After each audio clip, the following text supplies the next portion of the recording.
Here we are, Stage 1 podcast, Stoop to Store, Legacy to Legal. We have a huge cast of characters today. Let's give it up. Round of applause for all the important people with us today. We're going to go around the table. I'm not going to introduce everybody. They're not going to put that on me. So we're going to start here. Everybody's going to introduce themselves. I'm Nate, one of the other owners of Stage 1. Nate the owner. Nate the Great. Nate the boss. Nate the Great. Nate the owner. Yeah. Well, we gotta give everybody a nickname. So Heavyweight Nate. Hey. Heavyweight Nate. That's the one. I'm not calling. That wasn't a fat joke. Yeah. That was because he's up in rank. Because he's up in rank. Because he's at the top. Moving that heavyweight. And we're moving that heavyweight. What's up? We're moving weight. Oh yeah. That's a good one. Jay. That's a good one. That's a good one, Jay. I like that one. I'm Merc. You know what I'm saying? Already established. If you watch this podcast, we're 17 episodes in by now, 18 now, I think. Oh shit! I got sunglasses who knows? too. This could be the 21st episode. I'm putting mine too. Whatever it is. That's how it works. You're legal. I should have brushed shades too. Them lights aren't bright. Like that. But that point is, you know me already, so. Ricky Bandana. Ricky Bandana. AKA Nelson Bandela. AKA Rocky Banjo. AKA Rocky Banjo. Adam made that one up. Hey, I'm Lindsay. I do NY Canna Women with Ree, who you've had with us on here before, and I do community relations with HPI.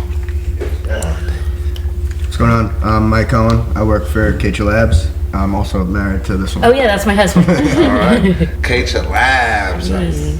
I'm Chantel, aka Chantrell. Blue Chantrell. Blue Chantrell. AKA Alan. Alan. Antoine. Antoine. Mm-hmm. Super knowledgeable. You already know who it is. Buddha, we in the building. Let's get it. Scotty Knox, aka Scotty Pax. Scotty got his own mic, bro. You could have my shit in stereo. Scotty Panic left and right. So, what makes today a really great special episode is not only that we have heavyweight Nate on, because Nate's not on the pod very often. He lives on the West Coast, so having him here on the East Coast is fucking amazing. And it's a great episode to have Nate here because Nate's mad fucking smart and brilliant. He's going to ask a lot of great questions. Well, we'll see about that one. Well, depending on the state. I've seen him brilliant. I've also seen him not so brilliant. But we've all been in both those states. But he's going to ask some great questions to Mike over here from Kecha Labs, because Kecha Labs, like, we've talked a lot about reading COAs and labs on this show. We've talked about how we are very particular about our labs, but now to have somebody from a lab here to kind of chop it up and ask very specific questions about lab results. Even though he mostly does sales there, but he seems to know a bunch of shit. He seems to know a bunch of shit. He does. I think we're about to find out. Yeah. Well, he knows the stuff that we need y'all to know, basically. Yeah, he definitely knows that. Yeah. We're not gonna super duper nerd out, but we're gonna touch the surface of nerddom. Especially since we don't know anything about the rest of that shit. Mm-hmm. Because none of us are scientists. Nope. I'm not a scientist either, by the way. Right, none of us are scientists. That's what I'm saying. So we're going to speak about it in a way that we all understand. You know? So. Citizen scientists. That's a good one. I love it. Yeah, no, I think that one of the things that I encounter a lot as a consumer, because it's one thing when you work in the cannabis industry, but you're still a consumer who shops as someone who's not in the industry. It's still even difficult for me to understand some of the COAs, and one of the things that I struggle with most is I choose my cannabis based on terpenes. because I've learned like linalool is my favorite terpene. It's the anti-stress one, it's the anti-anxiety one, it's recommended for women. But when I look at the COAs, and maybe you can actually help me with this, is I don't understand what the percentages mean and how they factor in to what the end result will be. Because they're always really low. They seem like they're below at 1%. So what should we be looking for in terms of terpenes? Yeah, like what's a good ideal terpene percentage? So there's actually a limit. You can only go up to 10%, which I found out recently. But yeah, you can only go up to 10%. So I mean, I think if you're up at that 8, 9, 10%, it's gonna probably like That doesn't happen. You're not getting flour up there. No, I don't think flour. Yeah, if you get up to 8, 10%, And you're then probably you adding a get botanical terp on top of what the natural occurring terpenes are. Right. But I really, and you are testing flour that does have that. Well, it does have might have like distillate added, so Sure, right, so yep. that might have terpenes Yep. in it that you then have to keep. That flour has to stay below 10% too, right? Like, yep, everything. Yeah, Stay below everything. 10%. That doesn't like why? the Is there resin. is there some sort of like logical reason as to why you would have to stay below 10%? The OCM. I mean, so I think that what you might have is you might have people adding absurd percentages of terpenes Of, like, of sweetness, Yeah. flavor. I think it might go along with I like think there's a marketing lot of toward things that children are already on the and right, potentially like being sugary too candy-like. Right. But you know, and as far as vapes go, I think is really where they mainly were. what was Yeah. It was mine. mainly vapes Yeah, and vapes. trying to keep like flavored vapes down to a Yeah. minimum, to a reasonable level. But and then- 10% is crazy. Yeah, 10% like is nobody's big, putting but- 10% terps in a fucking vape. No, but except MFNY had that like 14% terp red live resin that they didn't add any terps into it. It was testing 14% Yeah. terpenes, and they got fucking shit. And also, terpenes weren't required before November 2023, so then you could have it super high and nobody No, would know. but they couldn't put it out because it was too high. Oh, yeah, They made right. them fucking reduce it. It's like, what? That's wild. They didn't add any. Right. They just it was Yeah, just I mean, I feel that like high. that's. I mean, I guess with concentrates, that could be what got concentrated. Yeah. It's tricky how you say It is tricky. Yeah. Well, like whether you have it or not. Well, they said they did. They said they didn't. They're always going to say they didn't. Wouldn't you take Yeah. it in two different parts of the process, or no? You take the terp and the. I mean, ultimately, you while you're, I don't know how they're processing their resin. They're pretty like, closed mouth. They didn't even they didn't show us that part of the tour, like where they're making their resin. They're pretty like tight-lipped about their process over there. But Yeah. I don't know. I definitely, when they explained how they made distillate to me at Hudson, they were like, they broke everything down and they removed terpenes during the No, but process that's of what I'm making saying. They distillate. removed the terpenes, but And then they add them back. But then they add them Yeah. back in. So that's what I'm saying. Yeah. How could it be? But from that's it? but resin is made differently. That's distillate. Yeah. So Yeah. distillate, they strip everything out with ethanol, but when they're making resin, I don't know. Do any of you guys know the process for making resin? Like a good like Farmer Adam. Farmer Adam. Farm out for Making sure. like the live resin. Yeah, making a good live resin. What's break the process down So to like us a making a little bit. live resin, you're basically putting in like a closed loop chamber, and you're washing it with a hydrocarbon. Then after that So hydrocarbon extraction. That's what hydrocarbon that. extractions like yeah. butane, propane, Butane. hexane, ethanol. Actually, I don't think ethanol is not a hydrocarbon. No, it's Um, butane is what But mostly butane, everybody's mostly using. Yeah. propane. And so when I, Yeah. not to interrupt, but I remember when doing a lot of the tours in the beginning, and hydrocarbon wasn't approved yet, but everybody was building their extraction chambers, and they have to put these extraction chambers in these blast rooms because it's fucking super dangerous, and really volatile and explosive, highly explosive. So Highly explosive. yeah. But the thing is that in the process you can get almost all of it back out, which is one of the things that you're really attempting to do. Right. Because depending on the process, some of it gets left in there, whatever you're processing it with, no matter what. And that Nate is referring to is like all of the, not just the THCA, but all of the minor Minor cannabinoids and all I'm of talking about the butane. I'm talking about terpenes. butane. We're trying to get the butane out. I know, but you can get, but depending on the type of process, you can get more of whatever of that substrate that you're using in the process out.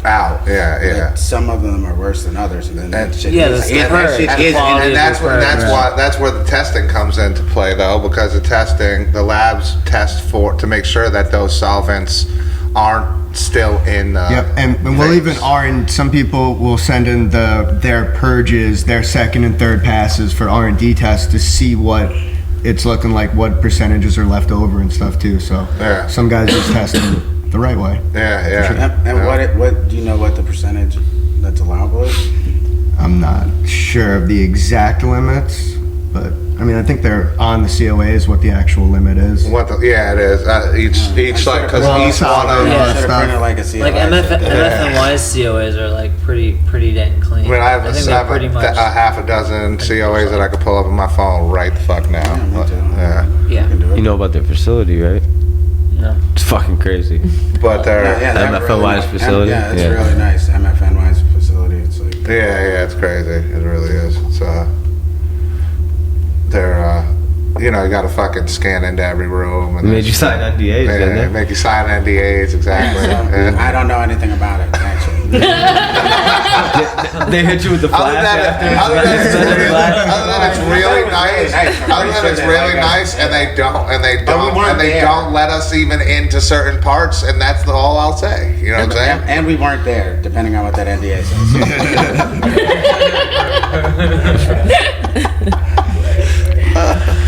Whoops. I think we talked about that already on the pod. Absolutely. Listen, I invited them on the pod. It's funny. And Mike's like, I'll come on. He's mad Russian, and I'm not even gonna use his Russian accent, but just picture this in a Russian accent. It's like, yeah, I'll come on, but you gotta give me all the questions first. I'm like, oh man, it's not even how we do it. Like, it's all time. I don't even know. I had no idea what tonight was about until. Because that's authentic, that's some authentic stoner shit. I did definitely tell you that we had somebody from a lab coming, last week. Yeah, that doesn't mean that you remember at all, or that I'm coming into tonight. That was a long time ago. Exactly. A lot of things have happened. Things have happened. We had our birthday. We did have our birthday bash. It was great. Yeah, happy birthday. Thank you. Congratulations. We're all born the same day. It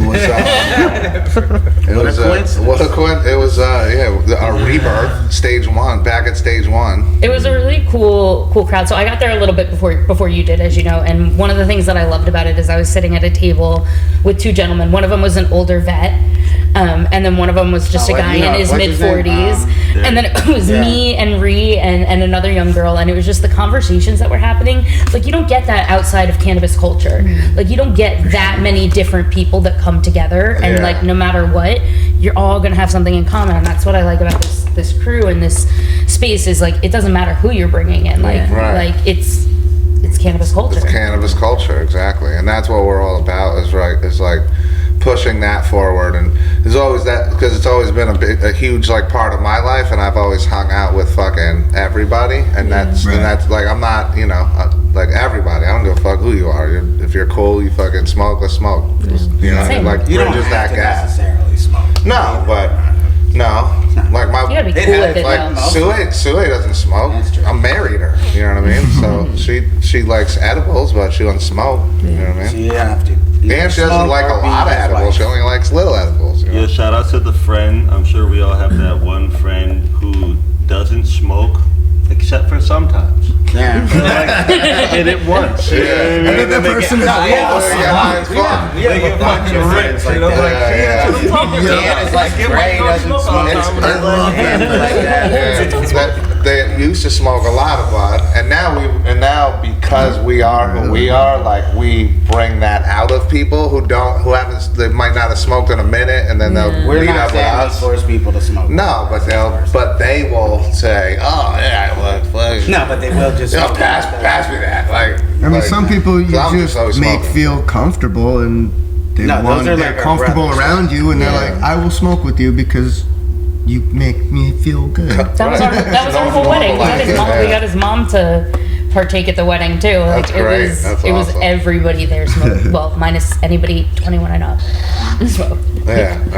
But you know, it's one of those things that just, you know, I still hold on It's a uniter for to sure. what Chantel said last time I was here, and I tell everybody like the plant's communal, It is. and that's my favorite thing that I've heard in probably this year about the plant, and like who would have No, thought it always has been. Like if you think about it, from when we were first smoking, it was always like nobody fucking the first time they smoked found some weed and like smoked it all by themselves. No, You know what I'm right. saying? It's like built into the.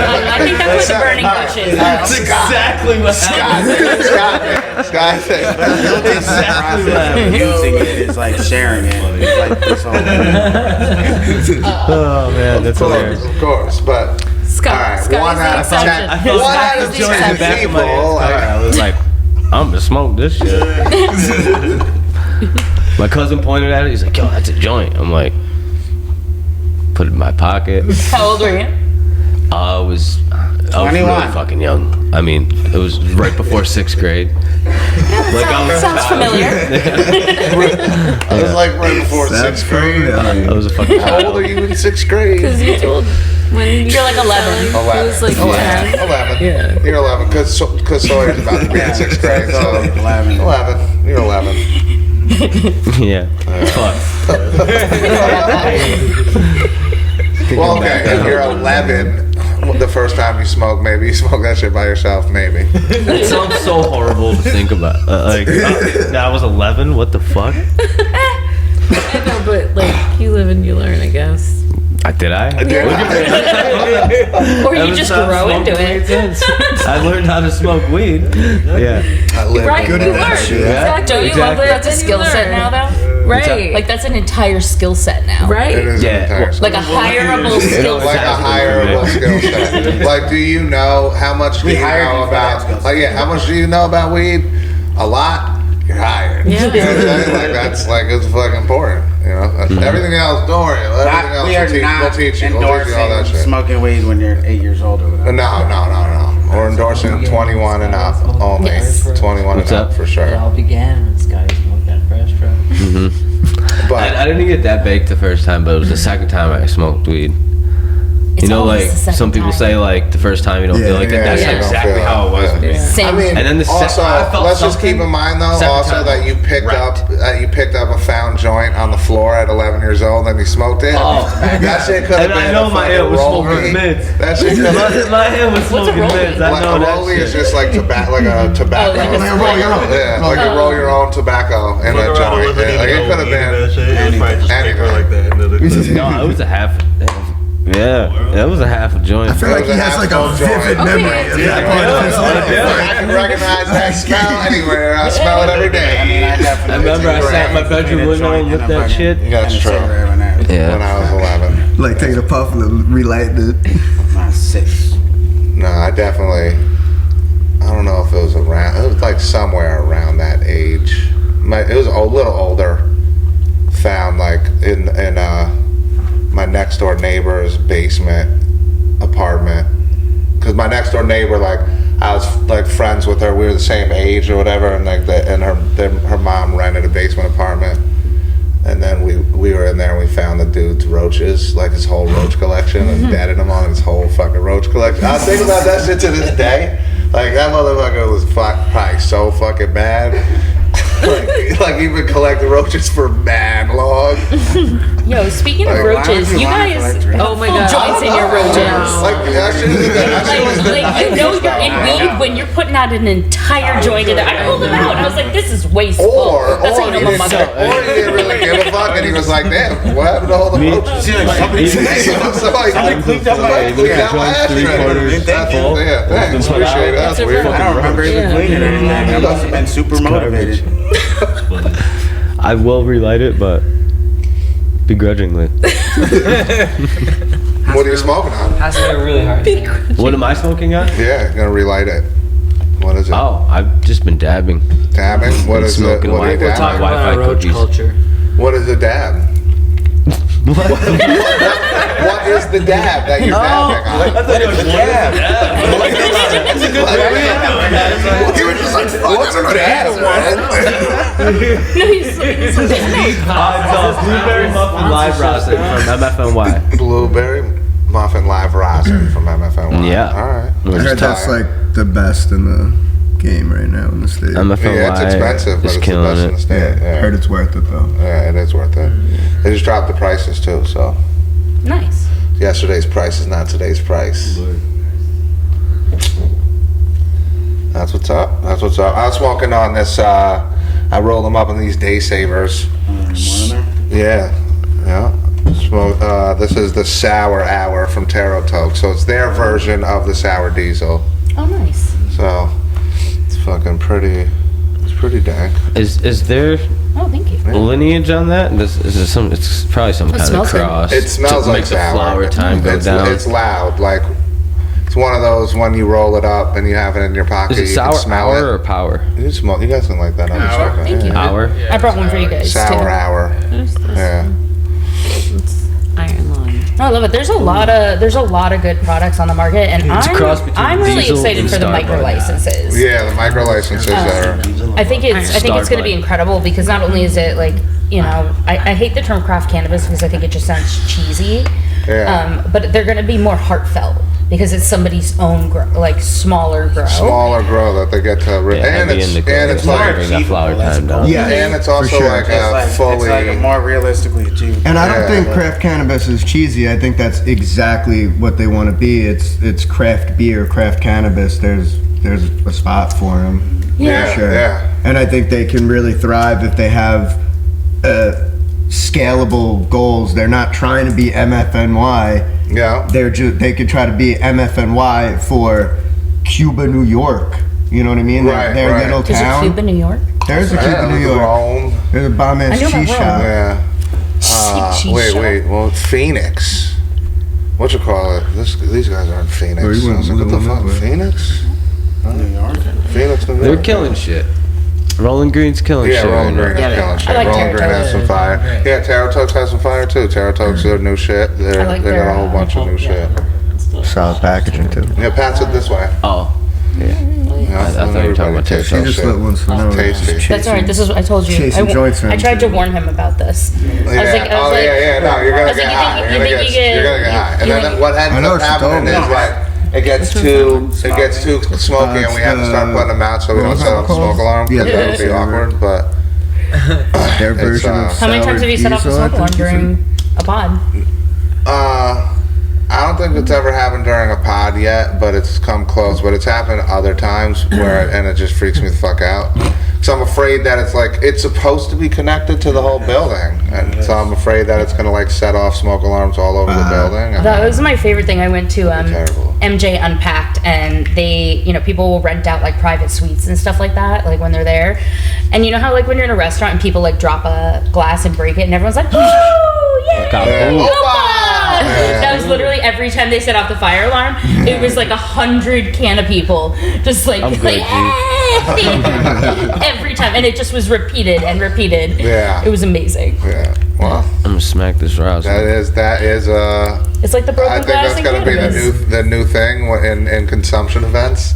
Well, It's set we're gonna up put air filtration in here, so Yeah. where that doesn't happen. a whole carbon filter. That's gonna be awesome. Yeah. That's the move. So level up. Put a giant carbon filter in. They can think you're growing plants. in One there. on that side. Circulate down. It's circulated all. Is this one coming your way too? Yeah, you gotta do a walrus. You never heard of those? All right, let's ask some laboratory questions. What do you guys think? You want to get into the lab talk a little bit? All right, so first thing that I wanted to ask that I'd like to get some clarification on, if we can, is on the different why there's a zero tolerance for aspergillus, let's say, but mold, yeast, and microbes is it's a measurable stat, but not Sure. New York It's State. reported, It's but reported, but it doesn't. Yeah. That doesn't affect the Yeah, pass you or can- fail. it's up to, I think it literally says in the guidelines, like it's up to the cultivator, the processor to deem like what they consider healthy to put out. Right. And some guys said that number means 0 to me and I'm putting out whatever I grow. Right. So you guys, as the lab, like you have like.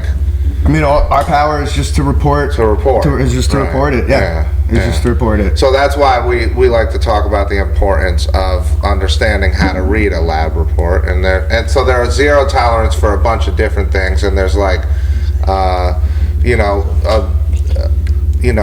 small trace amounts of things like heavy metals and things like that that are allowed in any sort of products. Yuck. Right, but if you can't go over a certain threshold in like heavy metals and other, but copper and nickel and cadmium, and you see all that on the test.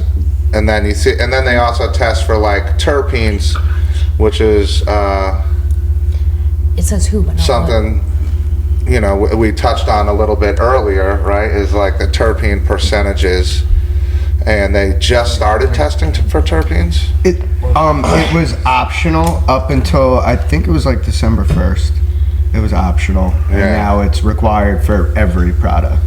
I would say that that was What probably terpenes? a good, that was probably a good idea. There's a state list that they require to be tested. I believe it's like 12 or 18, I don't know the exact number, and then my lab actually tests 36. Yeah. So we'll report 36, but those 12 or 18, whatever Are the required, and that's what goes toward that terpene percentage actually. So. Yeah. Now, question: do you guys ever plan on doing testing for the public, like for the public to pay and test? I actually asked my boss about that today. Our position as of now is we're waiting to see what the OCM does as far as guidelines for testing home grows. Yeah, because they just announced that home grows are allowed. Right, but there was no, do we need to take, 4 ounces of your product? How does that work? How do you test them all? Are you testing it for compliance, or is it just going to be an R&D test? Like, how do we, we got to put an account into our system? Like, are we going to add 1,000 new accounts and overload the system or something? Like, Right. Who knows, What's the protocol? But I would imagine that there would be a good amount of. Yeah, I've seen stuff that's saying I've seen people saying that other labs are already starting to offer it. I have no idea if that's true or not, but obviously it's going to come at some point if people are going to test their home grows. I get cold calls to the lab once or twice a week if somebody, I want to test my home grow. Yeah. Sometimes it's like, hey, I made some butter myself, like I want to test it. I gotta make concentrates. Like, I mean, I wish I could, dude. You should be able to, Yeah, so hopefully that's. But I mean, there's the whole. But there's the bandwidth. But then, it would support more labs, more business. There's already a lot of labs, I think. Yeah, no. So early on, there wasn't a lot of labs, right? So there was like a crazy bottleneck in testing, and that. So do you feel like a lot of the regs got written the way they did in order to ease some of this bottlenecking? I gotta imagine that was before I got into the business. Because they used to do line testing. Yeah, line testing I think ended like just before I got hired. I started in August. I think line testing ended in like July, and that was also you were able to drop the samples off at the lab. So let's break down what line testing is as opposed to like what they're doing now, which is just batch testing. So line testing was where they would take anything, if you cultivated it or processed it within a time frame. I don't know if it was a week or whatever, let's just say a week. Within a week, you can line test any product that you pull down within that week. So if it's 6 strains and in joints and pre-rolls, blunts, whatever you were doing, eighths, halves, you could line test all of it in one, and you could basically tell the lab, I expect this to be 25%. Right. And then we would report what it actually. It was all different products, so we're getting like an average. But again, I also wasn't there. I wasn't there when that happened. The THC content in the weed was because of what the seed was grown and the average amount of THC that plant should have produced. They weren't even that testing was for the original THC. That's how they were How they fucking were labeling that shit on labeling the what product. THC percentage is how they were. Like, Yeah. they made it up. But You like know what I mean? before, there were labs in the state. Well, while the labs were getting up to speed, only and they were testing for some of the things. Yeah, and they were just testing for aspergillus and heavy metals and shit, but they weren't even like testing for THC percentage in the beginning. They weren't. They were just giving you what the seed was Supposed to be. average of what the seed was supposed to be, Or the max. Yeah, or Which was the max. Well, Either way, no, because here's what. No, how did they know what the fucking seed was? They don't know. You could say it was whatever. Well, so there was up until June 1st, there was the potency tax, and the potency tax was based off of THC percentage. So they were incentivized to keep the THC percentage low because they would pay a lower tax. No, or higher. Well, they pay a higher when tax. you just make up the THC. Yeah, At first, that was for a very short period of time though. Like maybe only like a month or two. Yeah, early on, there was a lot of wild shit happening early on. Yes, so I've heard. Yeah. But so then now let's talk a little bit about how there's no like limit for mold, yeast, and microbes, and what that kind of means on a testing Total scale. CFUs. We talked about you earlier before we got on camera. We were talking about like what a petri dish looks like. You even showed me a picture of like a petri dish of a like microby ass, yeasty ass, moldy ass grow, and how many different colors are in the petri dish, and like so that that's on the whatever, that's on the product, right? The yeast and mold. That literally is in or on the product. And then you light that shit on fire and inhale it into your lungs, and you can have on the record though. Hold on, that should be a really hard distinction that we're making at this point. We do that. That's well established that we don't allow mold, yeast, and microbes. We never did all the way through, even though it's still totally legal to sell technically. Yeah. But now, do you think like a lot of your customers like actually know that? Like, I'm sure you tell people. I'm sure you talk about it here all the time. Yeah, we talk about it. Like, not all the time, but I mean, it's either way, that's what the weed is that we're selling. For sure. But if they ask why we don't have another brand or something, well, a lot of the times it's because their labs are fucked up. Yeah. Right. There was a brand we all really enjoyed in the beginning, and now we carry them again. Yes, we do. I'm not gonna say When the their names, labs but got bad. their labs started looking crazy, and everyone's like, "Yo, where'd this brand go?" We've been getting it elsewhere, and we're like, their lab results are fucked up. People are asking for it though, right? And, at some point. But you have to let the people know too. Sure. We read our labs, and that differentiates us from a lot of other people who don't read their labs, and then end up with shit that just has a lot of not great stuff on it. Yeah, most of the time the reaction isn't, "Oh, I don't care. I still want you to get this weed." It's usually, "Oh, no, I shouldn't smoke that weed." Really? I didn't know that. Or maybe I should look at my lab results. So that's what the QR code does. That's the real truth, though, is that the lab results are on every single cannabis product. Yep. Every single one has a QR code you can scan. It's been lab tested. You can look at the lab tests yourself too, and have any standards that you want to have. But Gaboo. our standards as ownership and as the staff all attempts to Since we agree, smoke it. is that we we are very picky about what our labs say. If and we have a threshold, even if the state doesn't. And so when you shop with Stage 1, shit is gonna be cleaner. It's guaranteed. No. Well, I mean, Yeah. Well, who knows? No. Anybody else could do the same thing. But everybody could, but else, they're not. Everybody else has the power to do the same thing for themselves too. Yeah. When they're at the place, you can scan the QR code and see what it's talking about. Look at it. All the lab results are posted and available to everyone. I think it's just hard for a lot of people to understand what it means. Like, I just think she feels like for example, I and they didn't can just understand come like here the and moisture Did you bring content my and how that sweatsuit, Dills? affected. Did you How bring my that affected sweatsuit? cannabis. Like I grew up in Florida where we had that real sticky weed, and like you don't you don't really see that in New York. You know, it was a little bit in Cali when I was out there recently. Fig Farms is my favorite farm in the country. They're in Cali. The fucking best weed I've ever smoked. And it's still got that sticky.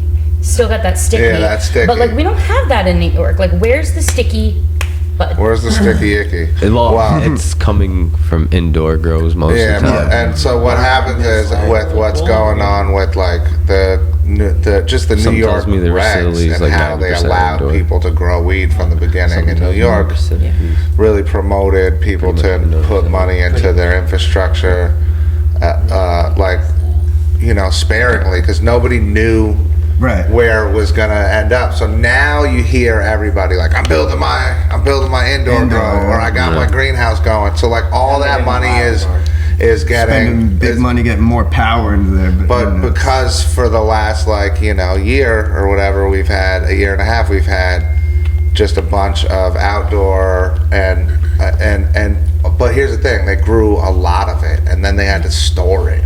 And then for a long, and then you couldn't grow any more of it. So you had to grow enough to like last for this whole, you know, until another season. And then we had another season, and then nobody knows how many thought, damn, how long we're gonna have to store for this time. Well, and on top of that, and sorry to you in the lab, but like one of the things that I hear just through going to cannabis events, talking to the smaller farmers and just getting to talk to cultivators, is I think one of the reasons that we're getting things a little bit drier in stores is the testing process.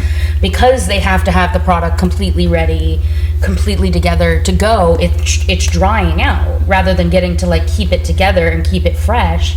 You know, you're having to like trim it completely and all of that stuff too. So even, you know, if they expedite or change something about the testing process, I think that's also going to change the way that we experience the cannabis that we're getting in stores, because the time period is really affecting when we're getting the product. Well, as long as that, and as long as everybody, once everybody puts their indoor or their greenhouse grows together, we'll have. There's a bunch of people who already kind of have. We have a lot of green. And then you could, and then the product is a little bit more regular, and I'd say that product is, dare I say, a little bit stickier. Too, because it's fresh. It's more fresh, and it comes more regularly. And the outdoor has to be stored. But also you grow a lot of it, and it has to be stored for a long time, and then it has to last you the whole year. And then. But if you don't drop the moisture content down kind of low, you're definitely growing mold in that shit while you store it for mad long. Exactly. But if you get the moisture content low enough, then the mold doesn't grow. And you can store it, right? So then it does. So then it can't be That's sticky. why there's entire facilities that are built for drying. Right. You know. Yeah.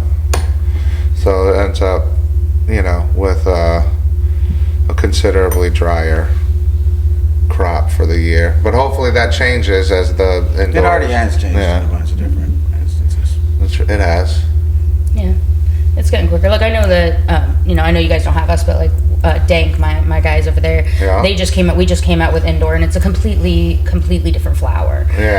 But yet, regardless of that, there's still this, you know, bottom of the food chain from testing all the way up that's impacting, you know, what you're seeing in the market. And so, you know, OCM's got to get it together. You know, things need to happen in order and in a chain, because they sometimes forget that every part of this industry directly impacts what's happening at your end, which is the dispensary. That's from the cultivators, the even before the cultivators, the breeders, and then the cultivators, and then, you know, bringing it into testing, and then shopping it, and then getting it into stores. Like there's so much that happens before it gets to the consumer. And then all of the regulations that are put in place in between each and every one of those steps too, that have to be followed to a T, and then reported weekly, mostly weekly, and then or bi-weekly. I think from a processor grower standpoint, it's bi-weekly, and then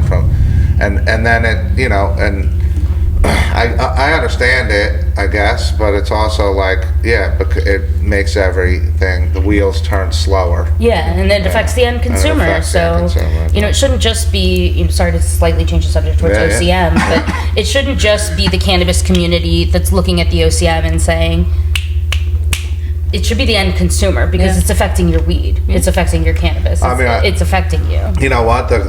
From my experience, the end consumer definitely has their opinions of the rollout of cannabis, legal cannabis, and we hear it because we're, in the public eye as owners of one of the first legal dispensaries in the capital region. We get people around. It's it's small beneath, so they know. Yeah.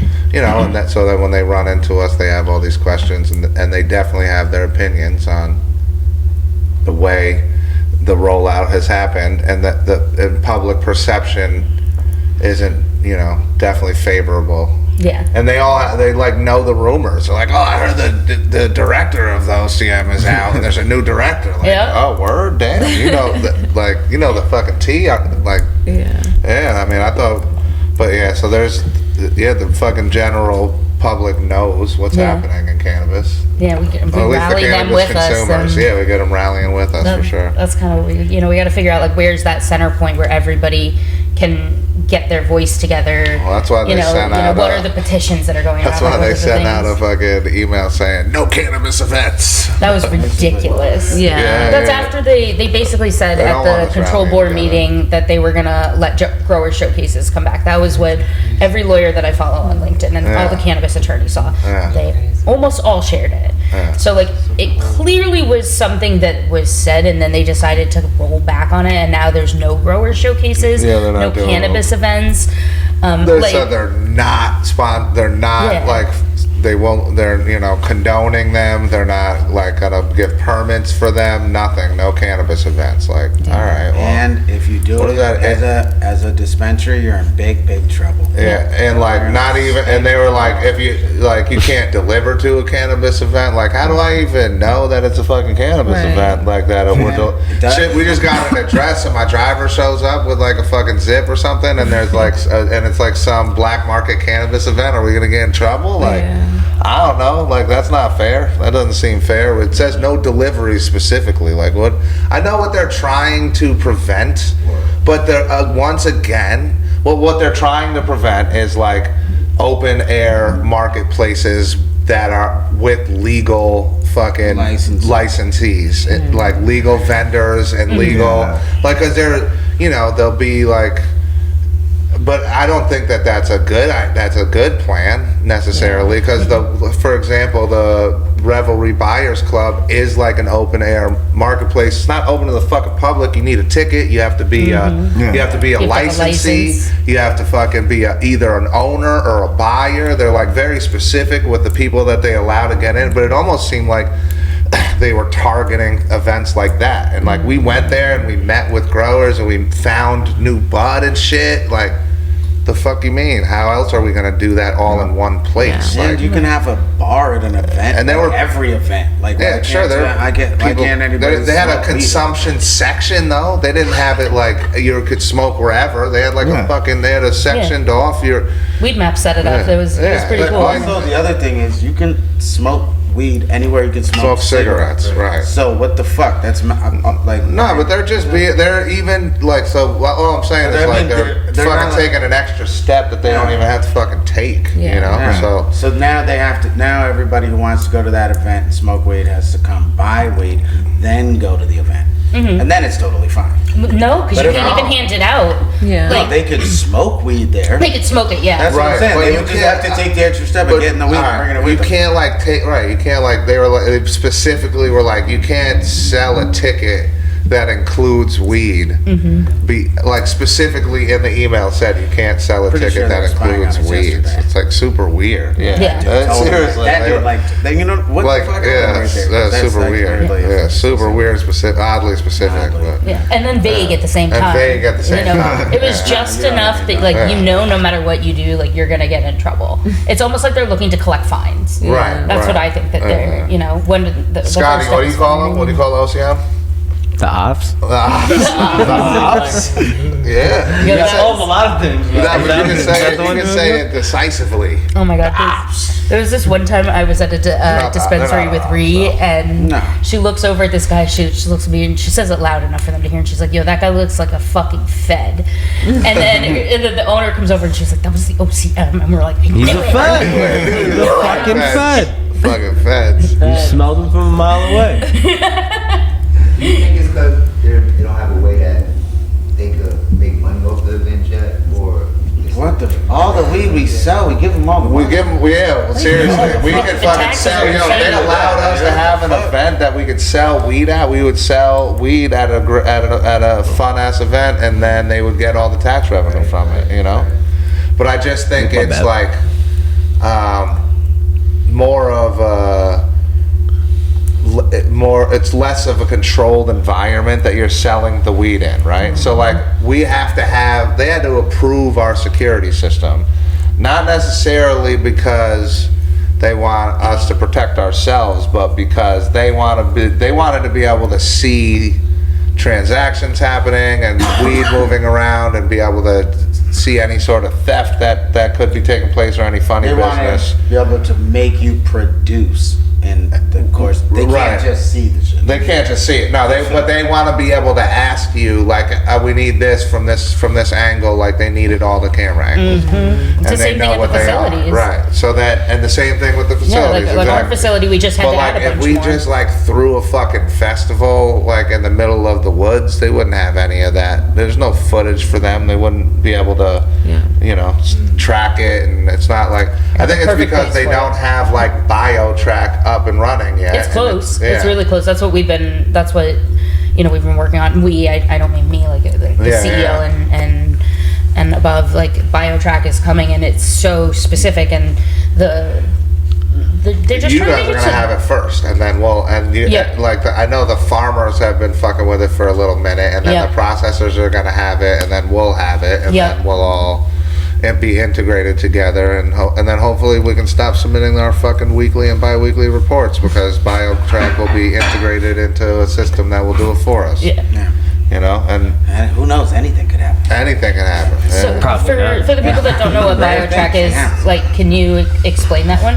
Wait, say that. I'm sorry. You're good. I just joking. Yeah. I was saying, for the people who don't know what BioTrack is, because I know you guys have a lot of viewers that are kind of coming here to learn. Yeah, Call them yeah. through So other BioTrack is organizations. what is the company that New York State chose as their track and trace company from seed to sale. So we're supposed to be, everything that is supposed to be tracked from the seed, where it came from, who had it, through the whole growth process, through the whole processing, whether it got turned into oil or into an edible or got turned into straight flour, if that flour was sold as an eighth or as a pre-roll. Was sold specifically. Right, in a batch, in a specific amount of weed that is in a batch, and that batch will, so basically all that weed gets tracked until it ends up with the end consumer.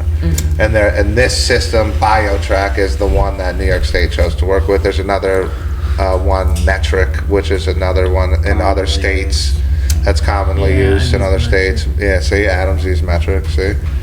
And so BioTrack is what New York chose, so we'll see. We will see. They keep sending us teaser emails about that shit too. It's been months though. Like they sent us a teaser email about that shit in November, and then they sent us another teaser email about that shit yesterday. It's like, oh, BioTrack's coming. Like, oh, like it's looming. Like, all right, well, mad things easier potentially. we'll have to. Well, then do we get to stop submitting our weekly OCM product reports? You know, because Also, that'd be you might cool. end up with a scannable QR code that actually is connected to all of the right data, so that then you can just scan the fucking item. yeah, that is. Would be way easier. Or a UPC code. Yeah. Yeah, a Because then it's barcode. because then it's attached to the Yeah. thing, because it's all. And they have That like would the be tags ideal. for plants and stuff too, right? Like, aren't they like 10 cents a tag or something that you have to get for? I'm not a cultivator, so I don't know. So maybe Adam, you can chime in. But like, isn't part of all of that you guys have to now buy these tags for all of it, like the plants for legal cultivation and stuff like that? Yeah, I'm no longer in cultivation at the moment, but I believe that is accurate. At least you have to pay something. I think 10 cents I've heard. Yeah. So, 10 cents a tag. What, like, as far as like Like per for every unit? plant. For every plant. Okay, Yeah. every plant. From the beginning, from the seed. I think so. I'm not sure. I think okay. So I think at that point it's the plant has to get to a certain height. Yeah. So like 12 inches, 18 inches. I'd imagine then it has to get like, so like this last year at least when we grew it, we didn't have to put a tag on it until we put it in the ground. Now, but you know, then you had to put a tag on it as soon as it was in the ground. I don't know if they're making. I can't imagine they're making you tag your starts. Because that would be ridiculous. Because they're all going to be, you know what I mean? You're not going to use them all. Most of them. Yeah. So it's probably just it's just probably. But then they're going to charge you for that. This year they didn't charge us. I don't believe. Yeah. So. Yeah. That's super surprising. The government figures out every single way to possibly charge as much. You're fucking bullshit. It's wild. But you have to do it. So keep track of all those seeds. Keep track of all those seeds. Imagine that. And having to keep track of every fucking seed. Make sure nobody gets high. There's seed shops. Imagine what it's like for them. Yeah. I mean, I imagine we're going to have to keep track of all of the seeds that we're going to be able to sell in the same way that we have to keep track of like eighths and pre-rolls and shit. How far are you out from being able to sell seeds? I think technically First of all, they don't even contain THC. Again, the OCM did what they do, and they like have the guideline, right? That they announced. Oh yeah, now we said that in 18 months you're gonna be able to adopt the medical like patient guidelines for having plants and seeds, which included the dispensaries, because the medical dispensaries got to sell clones and as well. So now so I didn't hear anything about the seeds, but but the seeds I think are right. We get to sell seeds too. Yeah, I believe so, but I don't know exactly. And I don't know how the seeds are gonna work, right? Because like, where are the seeds coming from? Are they all coming from like beaners that these growers come from the sources that New York growers get seeds. Yeah, got proof. Yeah. And from New York fucking. So when they start a plant, do seeds have to be sourced from within New York? I'm telling you. I mean, like, I think so. Listen, AJ Sauer went on record stating that he got his fucking original seeds from like Amsterdam. Well, in the mail, and now that shit is still going. Originally, where the fuck are the seeds from? You know what I'm saying? So how could you tell? This year's seeds. Where the fuck the seeds are from? Fucking Amsterdam. That's what I'm saying. From his genetics. You know what I'm saying? So, and now he's in New York. So now are his seeds New York seeds? No. He had a fucking diplomat bring them in from Amsterdam. Right? But then you take away the credit from a breeder, and that's becoming an entirely new genre. Like, not new, but it's something. You had something to say? I was gonna say, Adam. Adam, you said no. So, let's what I'm saying. This year we grew plants, cultivars from Maine, from Washington, from California.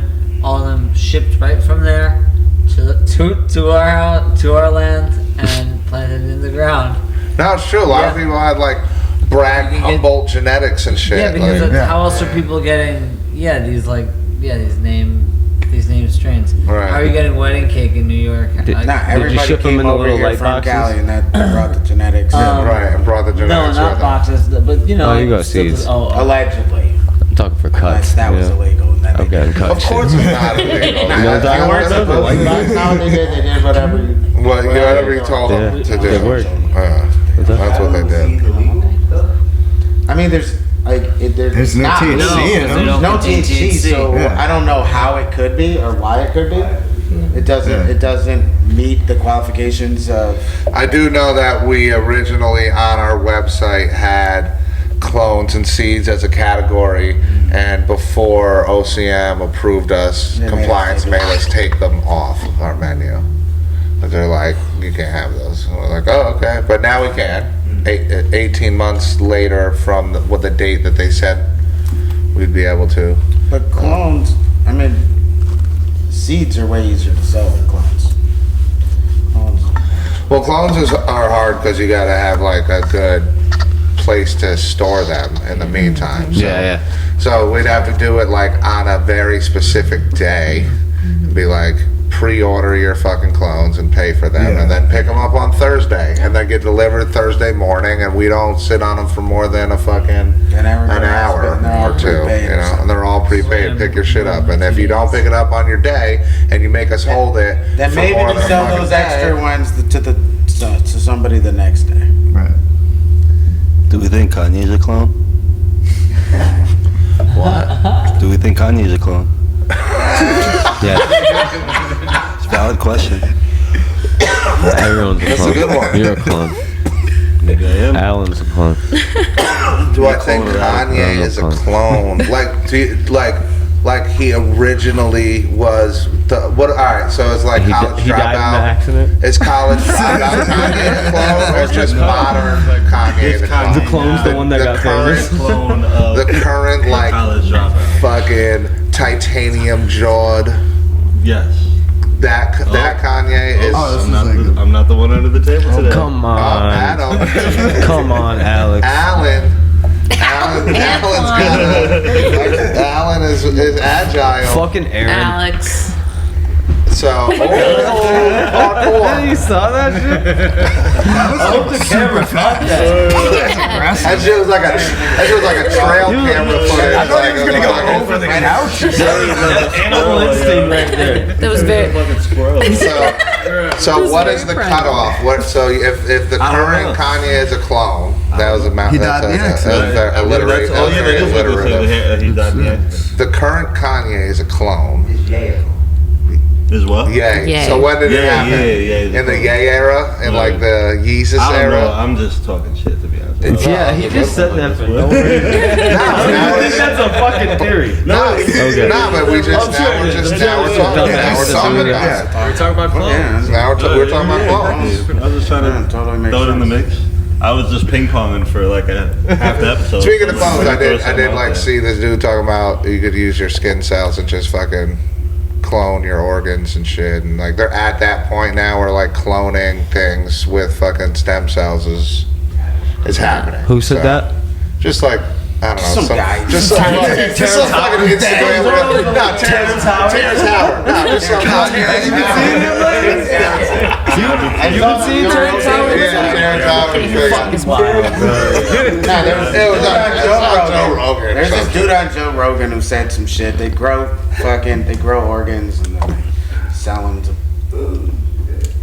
Yeah, who knows? People say, They're Joe Rogan. cloning shit, cloning shit. It's happening. People are getting cloned. I don't know if people are getting I know it's happening seriously because we haven't heard about it since the sheep in like the 90s. We ain't heard a fucking We word ain't heard about a fucking cloning. peep. Nothing. So they're like, shh. It's like, yo, they cloned the whole animal, and it's like, shut the fuck up about They it. do have like CRISPR and shit where they can insert genes anywhere. Remember that was the all biggest fucking deal, and things. then we So, just never yeah. heard anything about basically, why cloning if again. they couldn't do it, Back what in the the fuck's wrong mainstream, with And it? they're like 3D printing organs and shit. They're doing all sorts of crazy ass shit that they're From that shit that I we're saw not on privy Joe to Rogan is all the true. time. I Yeah. saw some dude. He just died. He had There's a lot of other sources. a animal's heart or something, a some pig kind of heart. organ Pig implanted. heart, yeah, pig. Pig, and then he was doing okay, and then he just Humans. died. But apparently it wasn't from that. They're saying it wasn't from that. Was it from the heart? And they're saying it wasn't from the heart. No, but they genetically modify those pigs to be To have more human no, organs. to be able to be received by the That'd be human. crazy. Oh, I learned that in Grey's Anatomy. What's that? Yeah. And I mean, and then they like pulled some shit from reality, Grey's reality. What's that? I'm pretty sure I got my like. I have a question about the labs. Uh-uh. Because we talk about cloning and stuff like that. Yeah. You guys use any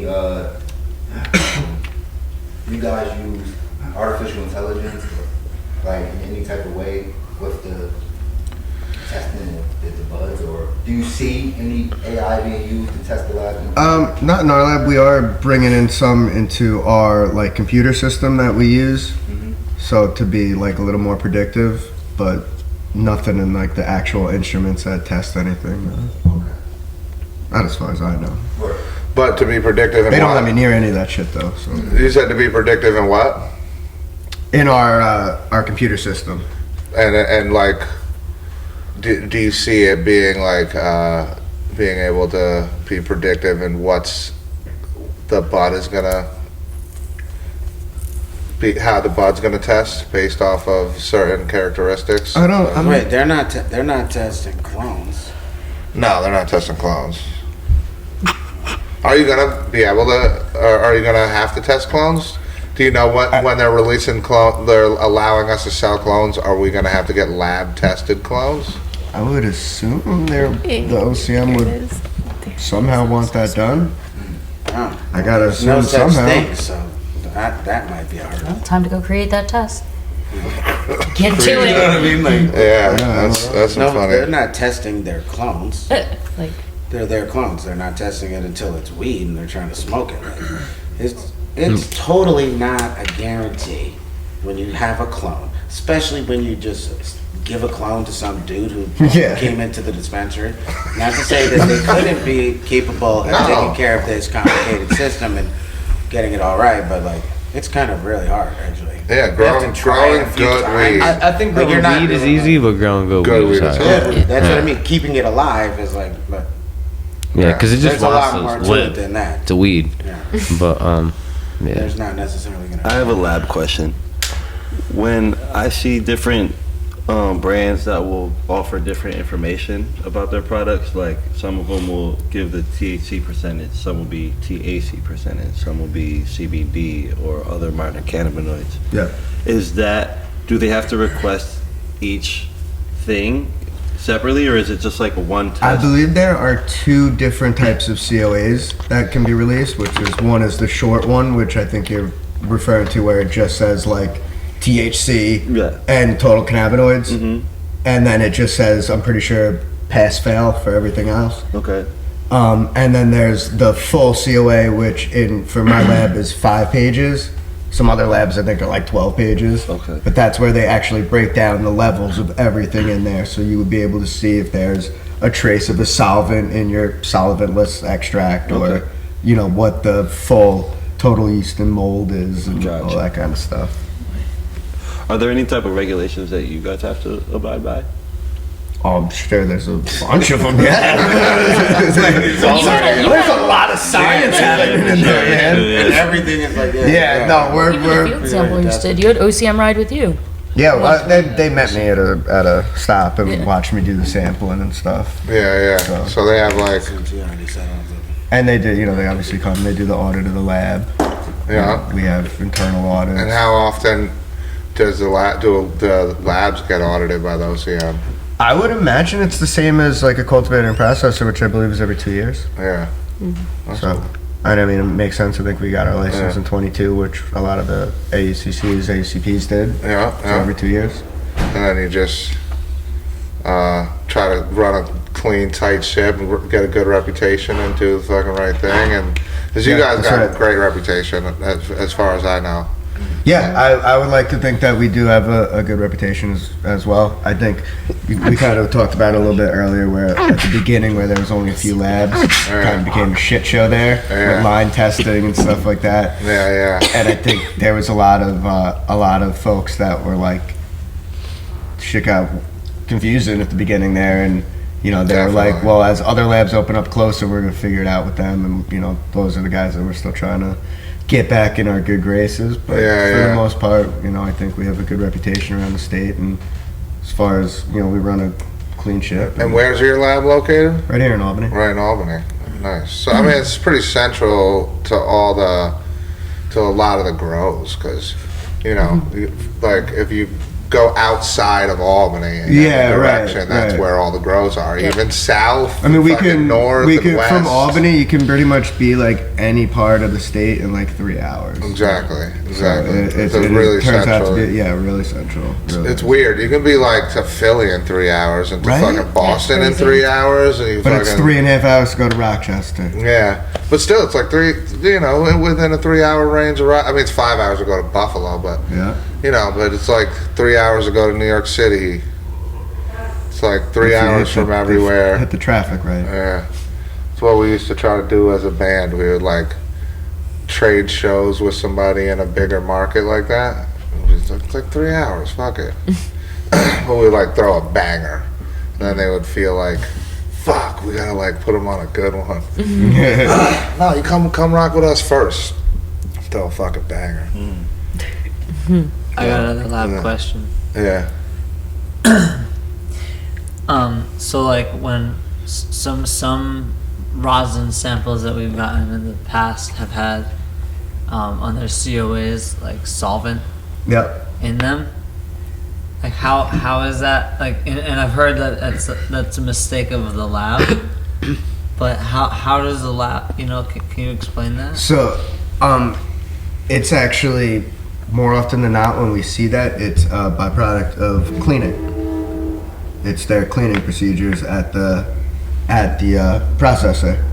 They probably wiped it down with alcohol, and some of the byproducts ended up on the product or in the jars or on the gloves. Whoa. It could be break down to that. Yeah. Yep. So contamination at the bottling source, basically. Yep. And it's these are like super trace amounts. Like nobody's, they're passing, right? They're passing. It's under the limit, but of course it's supposed to be solvent. But it's solvent less, right? Yeah. So when there's a solvent involved, you're like, wait. Then you start to question, how is this fucking made, and why are they marketing it? Yeah. But that can be explained in that way with by cross contamination, basically, and poor packaging procedures. Yep. It could be. Tell them about the guy with the barn that had the stuff in there beforehand with the pesticides. Yeah, there was a guy that he has like a grow on the side of a highway, like it's like an old barn on the side of a highway, and it's like, and he got a pesticide hit, and he calls me screaming, I don't use pesticides, I'm not using pesticides, and I'm like, okay, but like, do you know what like the half-life of the particular pesticide that you failed for is? He's like, how would I know that? I'm like, I don't know that either, but if you look it up, I guarantee it's probably like a long time. What was in that barn before you got there? He goes, right. I don't know. I'm like, so if you don't know what was in that barn, it could very well be that pesticide. It could be something rolling out of the highway, right? Coming down the hill. It could be in the soil from all the garbage people throwing out their car windows. Right, but it could be, runoff from the highway. Right, really. Right. It could be all these things. I'm like, I'm not accusing you of putting a pesticide in your grow. I'm saying that rickety old barn that you had that shit drying and curing in could be contaminated from beforehand. Like you didn't do anything to retrofit it. Right. It's just an old ass barn on the side of a highway. Right. Yeah. No, you have to be careful all across the whole process from the grow, what's in your soil, what's in picking your real estate. Like what was in there before? How far away from like contaminants are you? Like where is your grow taking place? What was on that soil before you got there? What kind of soil is it? Are you doing buckets? Are you growing in cocoa? Like what's your there's so many different options now too to I don't know. What do you think, Farmer Adam? How important is like selection of where you grow your food, where you grow anything, your food, your weed, your... Yeah, I mean, it definitely plays a really big role in it all. Like that's something that when I'm looking for land, when I started my first farm, I had options to go on this highway, this like populated highway. Which like where it was is anyway.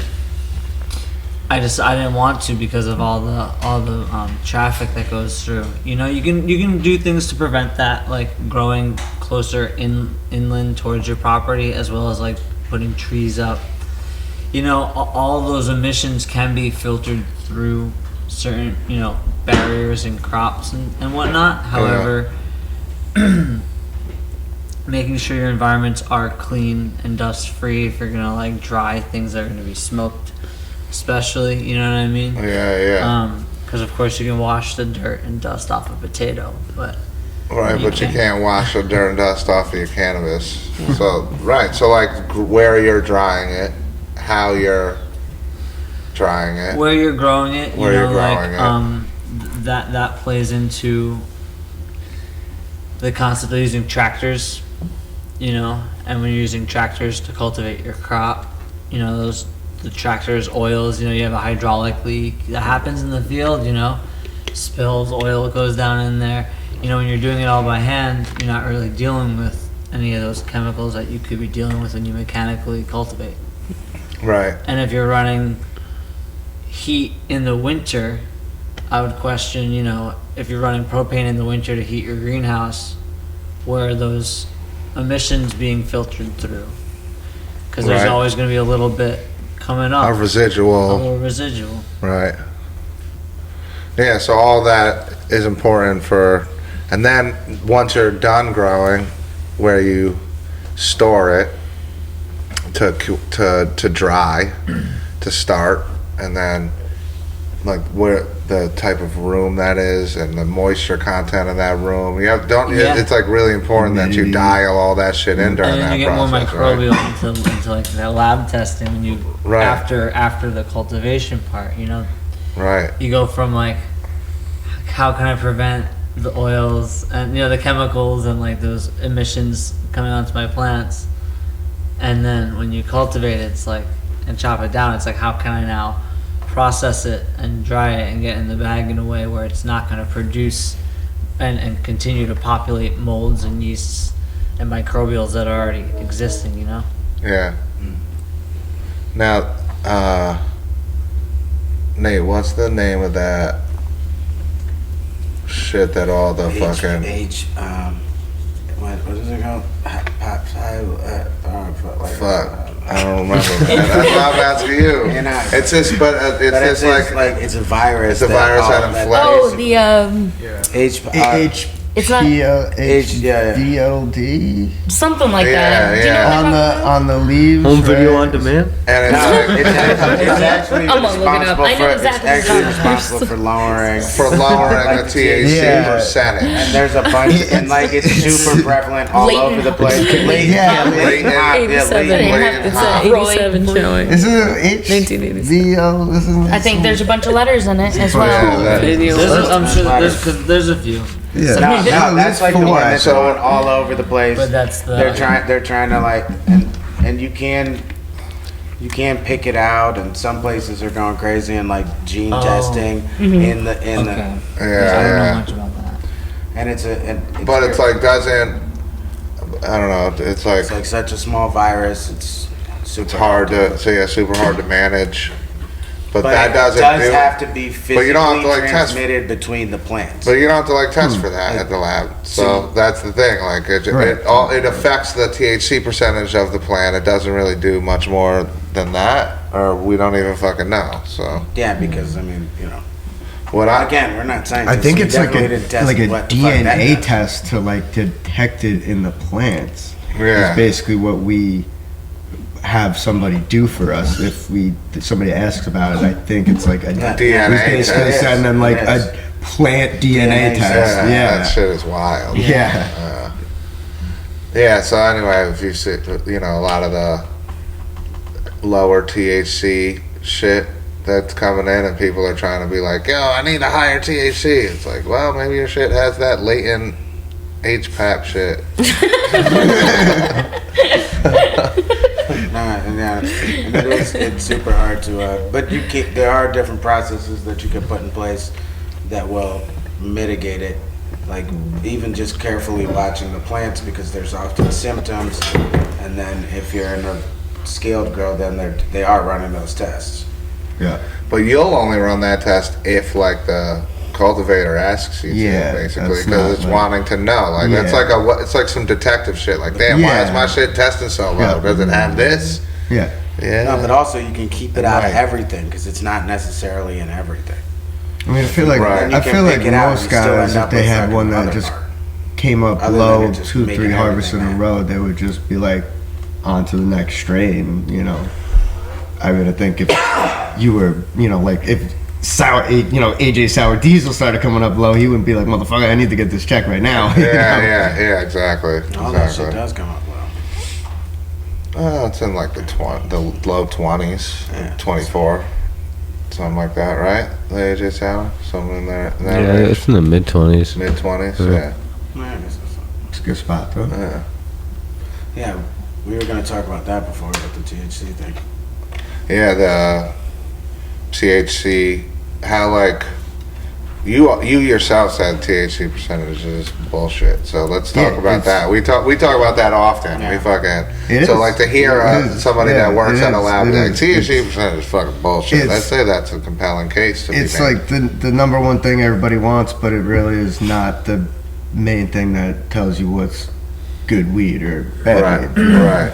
But as far as the actual amount that we test for, or that any lab tests for the potencies, is a very, very tiny amount. It's like a 0.00198 of a gram. Like, it's really a tiny amount Yeah. out of the 8 grams of the whole sample that we're actually testing. So, and you know, it gets all super ground up, you know. And all that, and that 8 grams gets like picked out of a much larger Right. pot, right? And now you guys get out to of the go. representative sample size that we're required to take by the OCM. Right. We're using 8 grams of it, and the rest of it goes in recains, and then it's And that's out of an destroyed. 8-pound bag? Huh? And that's out of an 8-pound bag, or 8 grams? No, it's depending on How the big batch is how big is size. the batch? The batch. Depending yeah. on the batch size, they have different standards as the batch sizes get bigger of how many samples we need to take, which is representative of the full batch size.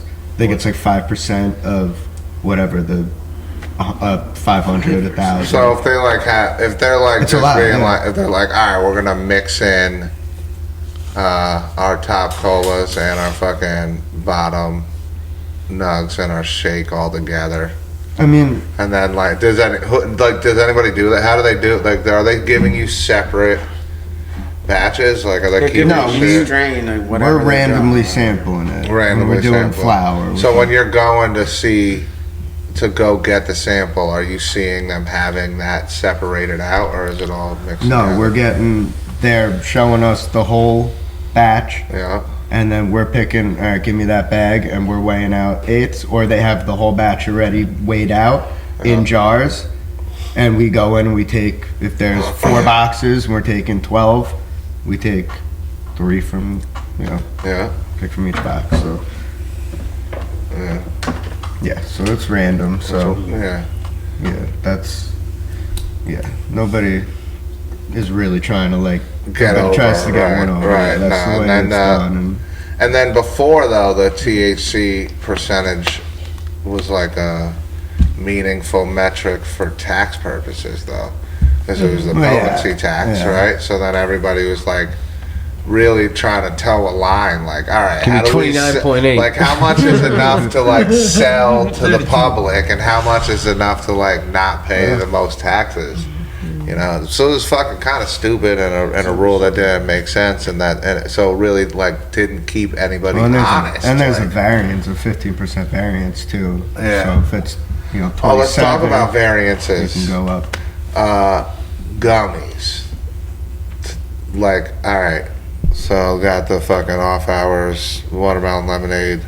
Well, these ones are perfect. These are 10 milligrams, right? Yeah. But like, how are they actually 10 milligrams? Like, what, as from They the should lab? be, yeah. They should be. We Like, test how them. close do you have to be? We test them. We homogenize the batches. Yeah. So we test five of the samples. We test them to make sure that those all test to within 15% of that 10. So in other words, you don't- 15%. So each we're testing be each 11 1, 2, 3, 4, If it's 5. over 11.5, But you though. mixed 5 Yeah. together? Is That's- that what you said? Yep. You mixed 5 together. No, for homogenization, Yeah. we're And testing all homogenized, 5. They show exactly They're how much testing is all in each 5. one. Yeah, we're testing 10 5 milligram samples for package. potency. And the Yeah, 10 each one milligrams, has Each to unit make sure- to make sure that each each one is coming out to. it can't be more than 11 and a half or less than 8.5, basically? Yeah, Okay. yeah, that's. That's pretty close. That's hard, actually. Yeah. Yeah, yeah, I it's remember, not- yeah, I people- remember Brian people from No mess Wave up that- really being like, from the beginning, they were like having a hard time getting it within that Yeah, variable. it's really, and then it's not. they pushed to like get it changed to up to 15 milligrams. He wanted to be able to get it to 15. He was like, "Cause it's fucking 11 and a half. This is hard, bro." Like, I bet. Like, so to make sure each one of those gummies is always gonna pull up exactly that. It is, and then It's like but that's cool. That In theory, it should. Every one of those gummies should be within that 15% of. Well, I'll tell you, they're pretty accurate, or at least they're consistent. Yeah. And then it happens in a kitchen, which makes it even harder because like I know we have a female chef named Victoria, and she is the one that is making sure that like these formulations are there, but it's so particular because it's literally just like watching them cook. You know, like you think of that it's this big giant thing, but when they're making the gummies, like they're sitting there and they're like dripping and pouring and stirring, and it isn't this big like factory line everywhere. Like it's it's so precise and like scale. Well, I mean, you know, we're massive, so even then it's starting and it's because they've got to get it so precise. Like it has to be so specific, and then.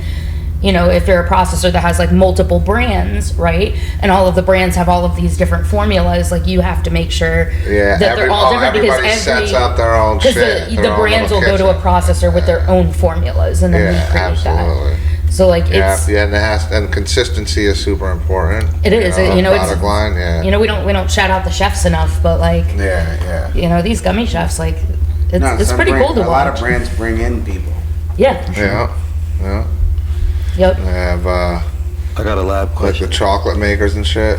Yeah. They flew our girl out to go learn like on site in their facility, before, you know, from Colorado before they come over to New York. Like the brands are really specific. Yeah, they are. They're very specific because it's got to be consistent. If it's a national brand, you know, that you could buy in California and you can buy in Colorado and you can buy in New York now. They want, wherever you buy it, it's got to be the same. But yeah, like shoes, you know? Jay, what you about to ask? Pre-rolls. Yep. What's the process for how are you getting the percentages for that? Like with the THC. Yeah, like how do you test a pre-roll? Like what's the process for testing a pre-roll as opposed to like flour? Or is it like right now the batch of flowers getting put into whatever? Yeah, I think there's a. Because you have to test the packaging too, right? I think they test the pre-rolls like a few different ways. They have a couple different ways that they do the extractions of it. Yeah. But I think they extract all the flour and then they take the paper and test that separately. Okay. Like they're obviously not testing the paper for THC. And you got to test them like packaging even too, right? Like bags and shit. You have to see it in the bag, right? Yeah.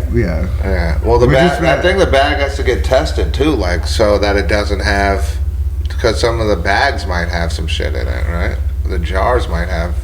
Yeah, I mean, could be. I don't think we actually test the packages. No, you don't test the packaging? That's great. No, we normally get rid of the packages. Just has to be compliant. Yep, we need it in the final packaging. Yeah, you need it in the final packaging, so. Yep. Cool, thank you. Sure. I think I got one more question. Yeah. You don't have to go into numbers, but like the business model of a lab, when people want to get into the cannabis industry, you know, first thing you might think is like dispensary or have a brand. But having a lab, what's the business model of having a lab? Like, what does it take to set a lab up, basically? Oh man, that's a question for my boss down in Florida. So your boss is in Florida, though. Yeah, so we're in 7 states. 7 states, right? So that's the thing about labs is once you figure it out and then you. I think they kind of figured set out up they wherever. can replicate it. Yeah. I mean, it should be. You guys talk about a lot that you hope for.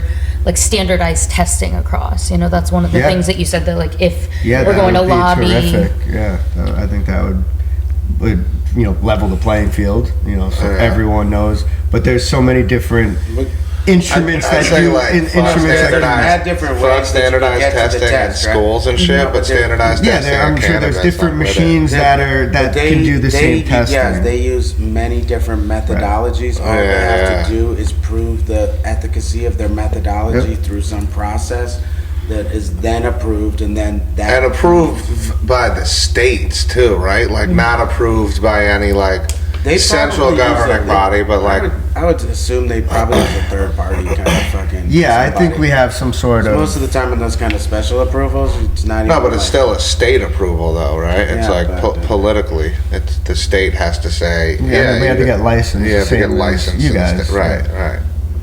Yeah, but you have to prove that the test works. Yeah, right. And you have to prove to the state that the test works, and you don't have, and the Right. state doesn't give you, like, did the state give you testing guidelines that you had to follow, or did you pretty much get to tell the state how tests work? So I know that the lab directors, they have like a weekly call with the state where they all communicate. And I don't know if I don't think it's necessarily making policy. I think it's just kind of bouncing things off each other, asking questions about, hey, when's this coming out? When are you doing this? We're having this problem.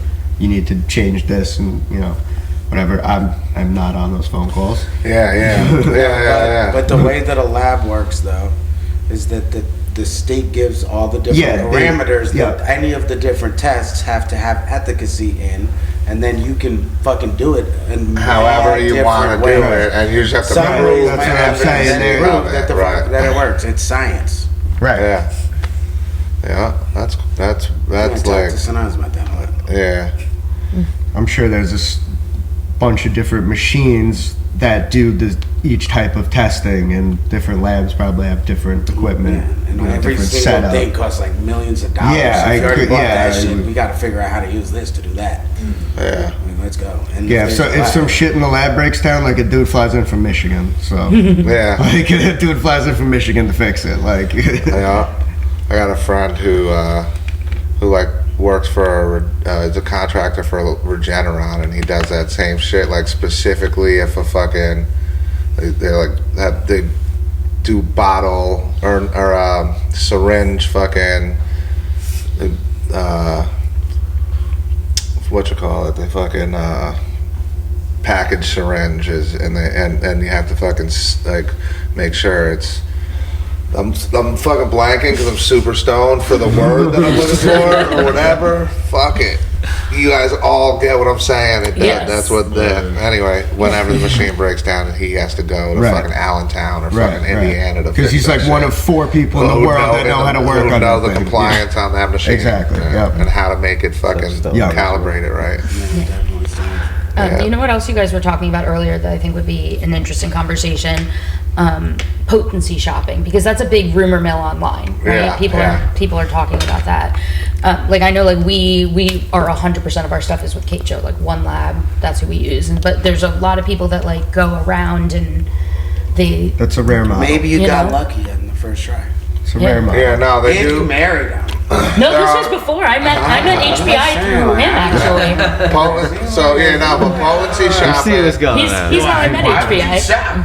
Potency, I did anecdotally Never hear that did. potency shopping is a thing You already that married happens. him. She was done shopping. He's the most potent, obviously. Fucking life. No, I definitely have anecdotally heard that potency shopping is a thing for growers who didn't like the results that they got in one lab and went to another lab to try to get better results. I mean, it's like, I mean, look, the cultivators want to get the highest potency, and they'll, sometimes they'll just, hey, I got no problem sending this out to 3 or 4 different labs, and they'll say, this one tested highest here, I'm gonna send that one here. This one tested highest there, I'm sending that one over there, and these 2 tested best at So we had this one grower, I won't mention who they were, but they had like their pre-rolls tested higher than their jarred nugs, and their pre-rolls were like not the top colors. That shit happens all the time, vice versa, all the time. It's just potency can be, because it's such a small, tiny part that we're sampling. Right. And we're taking the random packs of them out, you know what I mean? So it could be, nobody's sitting there going, those are the good ones, How many times do you sample this? You don't know the answer to this question, but I'm gonna ask it to you anyway. How many times do you sample like the THC? Like, how many samples do you do? How many times do you run? I believe they do it in each triplicate. process? Triplicate? Triplicate to confirm THC. And Yeah. they take the average of the three. Okay. And then Wow. yeah.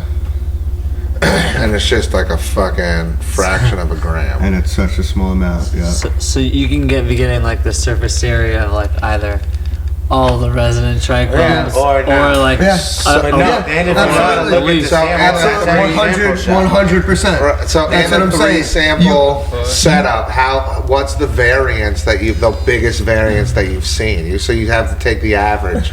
Like, have you seen something that's like in the teens and in the high 20s, and then I'm sure there is crazy variances of stuff, but I don't follow the reports that closely as they're going through the system one by one.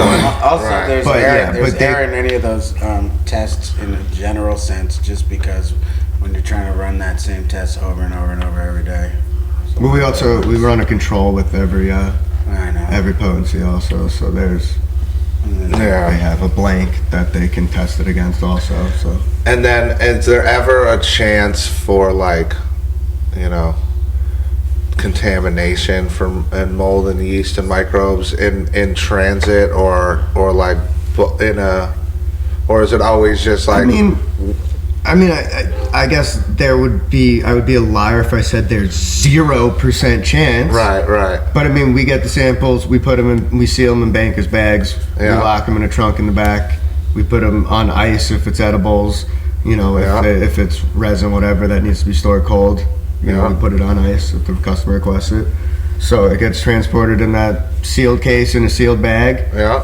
gets to the lab, it goes right into the long-term storage, or gets checked in right away and gets broken down right away and started tested on. So that chain of custody, it'll sit in that sealed bag overnight and then be checked in right the next morning, or get to the lab during the day and literally get checked in right away, and they'll start weighing it out for everything, break it down, and it'll start going into the various tests if it's early enough in the day right away. Yeah. All right. Cool.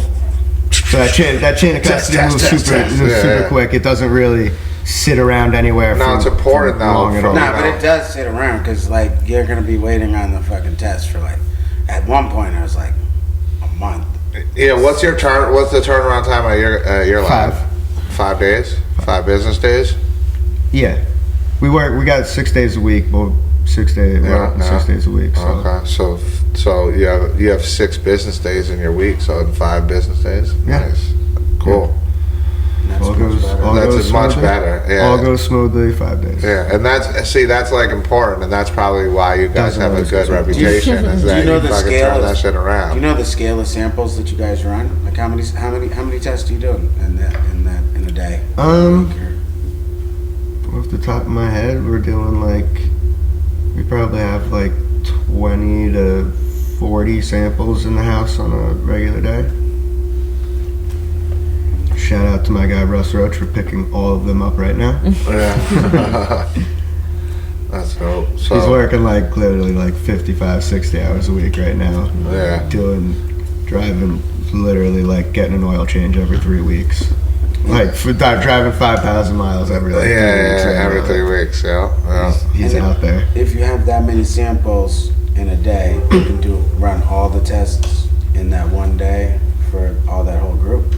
20 or Yeah, I think there's a threshold where we would get backed up, but I think we have a pretty high threshold, and we haven't You got a slowed handle down. on it, and you're not we have a big staff. no. That's all No, been but here it always for backs up at the thing. what happened? Most of the tests back up at the thing. What thing? What then? The expensive shit. There's always some expensive shit, some testing shit, and they can only do whatever it can do a lot of times. Depending on how. What kind of equipment do you guys use? I'm the janitor there, dude. I got no idea, man. I literally walk the long way around to avoid touching. Yeah. So all right. So do you guys have to wear scrubs and shit? the lab staff's All in scrubs and fucking scrubbed up. hairnets and shit. Yeah. That's important that that's where the contamination happens. You gotta go those like blower machines when you walk in. No, we don't have one of those. Those are funny.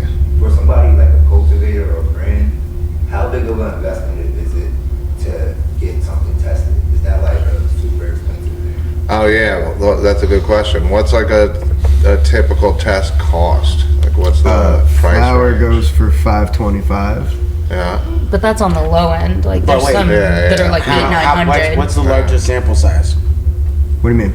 Like the biggest batch you can possibly send in Yeah. of like a single No unit single flower. Yeah. is like 150,000 units. It's the second time Dave been asked that. Yeah. 150,000 units, so like 150,000. We would take eighths. for one, if you had 150,000 eighths of something, that sounds like impossible in my head, but Yeah. it's on the list. So somebody thought of it. We would be taking 50 samples to the lab for that many units. That's actually relatively reasonable. Yeah. 150,000 is like, how many is that? I mean, how long you gotta store 150,000 units? You're running 150,000 units though? That's Like not- what brand is doing that? What brand is running You would never 150,000? run that much, so basically I you have run not as much as seen you that want. number come You run across 50 my pounds, board. 10 pounds. Because I thought we were running by the pound, right? Isn't it by weight? No, we do it by what we're testing, what the unit that they're retailing is. So whether it's a 1 gram pre-roll, we're The taking, packaging and shit. and if they have 500 1 gram pre-rolls, we're taking 5 of them to sample. Well, actually, we're taking 8 because we need 8 grams. Right. So we're taking 8 of them. So, but yeah, we're taking a representative sample size of the SKU that they're putting to market. So every eighth that you got in the store, we took a representative sample size. You know, when of you those take eighths. for those example, a ounces. pre-roll, you take it in its packaging and then you take it so out of the taking packaging. it in and their then you final test it. packaging. Yeah. Yeah. It doesn't need to be labeled with their final. That's why you label. know get a lot of ounces, right? Because like, Yeah, how many I think ounces so. in the market? Because how many ounces? If you're getting an ounce tested, how costly is it to get an ounce? It's the same tested? price as if you were No, testing. but I mean, like as far Like as as product as number. How much am I product-wise. taking from Yeah, you? Yeah, Yeah, if but we're you getting an tested the ounce dank tested, how ounces. much are you taking? If you have, we're taking 5, 8, 13, 20, or 32 of those ounces. Ounces, If right. that, depending on your batch Depending size. on the batch size. Yeah. That's so stupid. Yeah. Yeah. That's Yeah. like fucking ridiculous. Yeah. What the fuck do you need to steal all the weight? It's pretty dumb. Yeah, yeah, You need to destroy And it. then you have to destroy it, right? So No, that's it's why. pretty dumb. So, but that's what It's makes pretty it. dumb. That's what makes it hard for They don't like the even vendors smoke to consistently bring ounces to Right, market it's just not worth it for testing. It's It's just really not expensive worth to it. test all the the fucking samples. ounce. It's just not worth it to Yeah. test. But Yeah. it sucks though because you only are gonna use like none of it. The back door and So the why door. do you need all that? We only need 8 grams of it to test. But let's Right. go back real quick. You say you have to destroy it though? Yeah. Yeah. Destroy it, like, I believe they like mix it with like catnip or Oh. kitty litter or some shit. real? Yeah, Oh, kitty it's- litter, not it's catnip. filth. Kitty litter. Rude. Mixing with kitty litter. They like some grind it cool up shit. with kitty litter. Yeah, I asked if I could take it, but they keep saying no. No, please don't bring that home. Oh man. Yo, could you imagine him walking in with a joint and it's just like- fucking kitty litter? No, I meant before the kitty Before litter. the kitty, I don't want to take the kitty litter. You know what I was talking about. Wouldn't put Yeah, some that's Kitty- wild some shit kitty though, right? litter live Yeah, round. you even think of that process, let's mix it with cat. Some Kitty kitty litter, litter. like- yeah, I don't know who decided that was the best thing to do Is that with what it it, is? Campus? Reverse campus? Mixed with kitty litter? Spin off. Video too, right? but huh? They make you do it on video. They make you destroy it on I'm video. sure I don't do that, but yeah, I'm sure they. Everything in our lab's on camera, so I'm sure it's on camera. Nobody's taking shake out of catnip. Man, that's wild. That What's shit. the difference between shaking So cat if you have a humongous batch Man of size culture. of a specific bud because you just did real well with it and it just like it fucking yielded a tremendous amount and you wanted to sell it all as ounces, I had to give you 32 ounces to test that What if shit. we wanted to sell 3-ounce bags? Which is Same totally thing. legal. Same Yeah, thing. 3-ounce bags. I mean, obviously, if you're doing 3 ounces, you're not going to get to that crazy high number. Crazy high number, but right. You're not going to get 10, 20,000 You can do us a units. favor and tell the state that you guys are like scientists and shit, and that doesn't make any fucking sense. You guys are super It is smart. wild, man. No, It it's is like, wild. seriously though, because we do need, Give it up.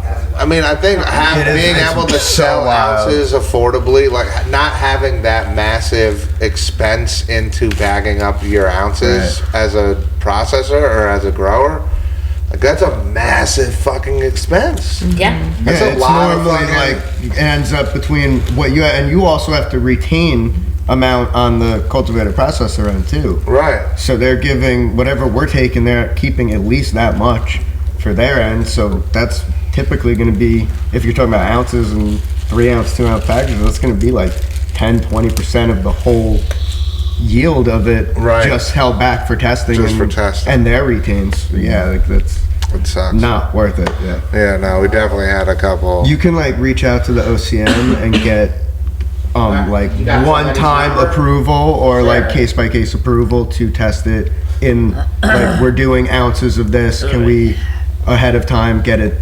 tested with smaller batch sizes so we don't use as much product? And sometimes they do it. Sometimes OCM has been cool about it. Yeah.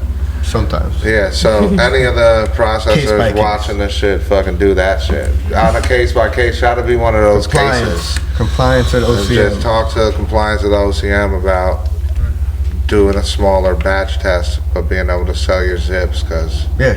we like They'll do it. They'll do You it. should test the weight. But that is something that's being discussed, testing the overall weight, and it's called mother-daughter testing, which is something that the OCM is hopefully going to introduce. That's what they do in Cali. Yeah, well, I definitely don't like it when a customer comes back talking about there was like only a fucking 1.5 grams in this jar. It's supposed to be 3.5. And they don't like that Because they shit. forgot they smoked the first half. Yeah. They got high.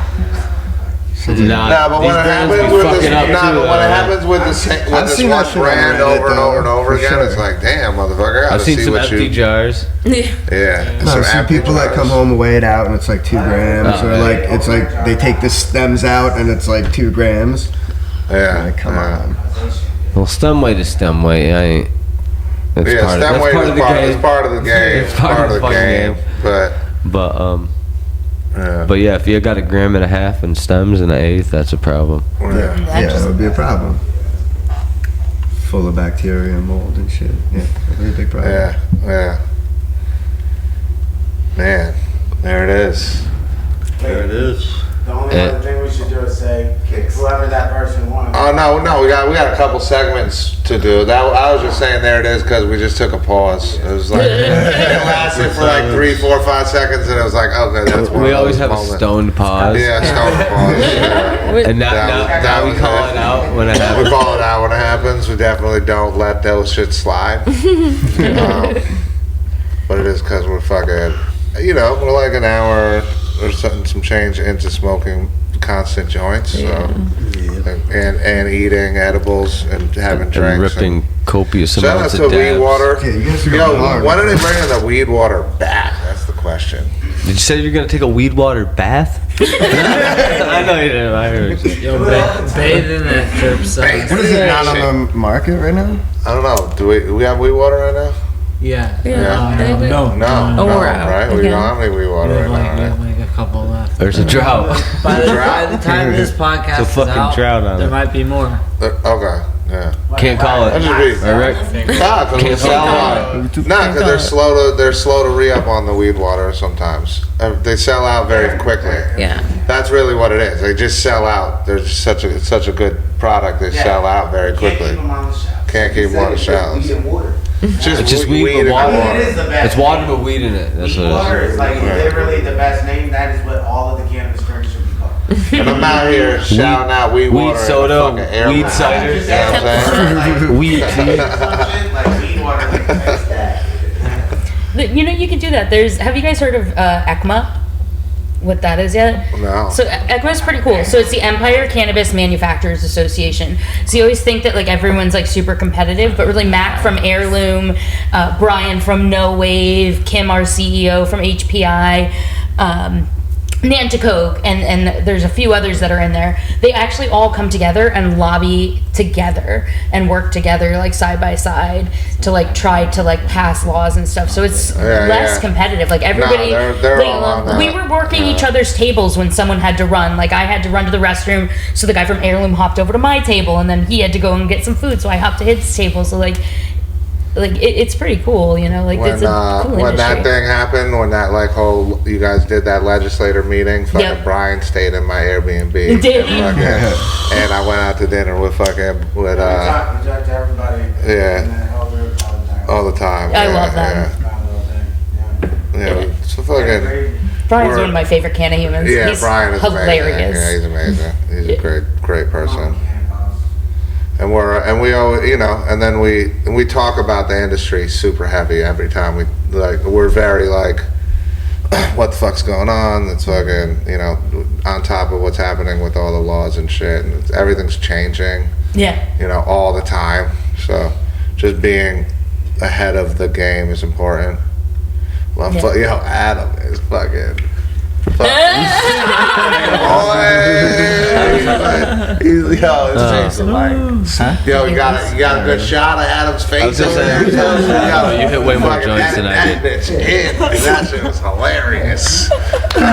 Oh my god. I think we're all really Scotty, what you got for kicks today? I don't have any. No. What about what's on your feet? You got something on your feet, bro. You got something on your feet. No, I brought I'm fucking. I don't have any. Nah, bro, I wore pandas today, bro. I'm not even putting them on the table. Nah, I wore some off-whites today. I like these. Off-whites? Oh, shit. The rubber dunks. Look at those. These is one of my favorites ever. Yeah. Those are cool. I'm just gonna bring one up. Just one up. I share a sneaker every week as part of the segment in case you're wondering. Yeah. I figured it out. It's called Scotty's Kicks. I got it. He has the most Jordan 8s of like anybody. Nah, not anybody. There's definitely a couple cats. Nah. But I'm in the top 10% of the 1% when it comes to Jordan 8 collectors. You're probably like top 10.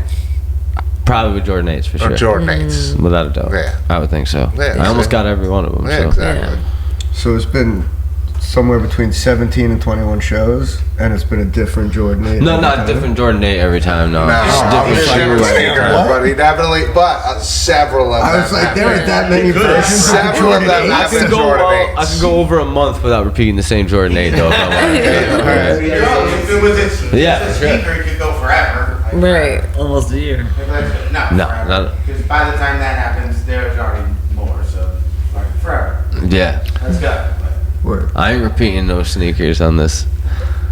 That won't happen. That won't happen. That's what I'm saying.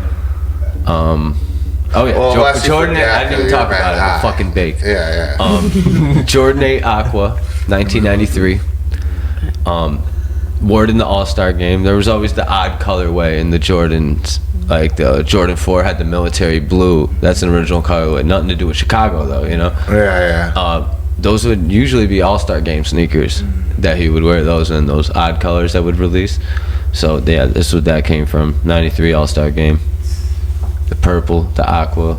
It's fucking beautiful. Yeah. Purple aqua. And he spits facts about it every single time. Yeah. It's a beautiful shoe. Shout out to my man CJ for selling me these after my dog chewed of my original pair. Did you have an original like 93 pair? No. Was it my original pair that I owned of these? Yeah. And when were these re-released? Fuck. I think this is 2015. 2015. 2014 maybe. 2014.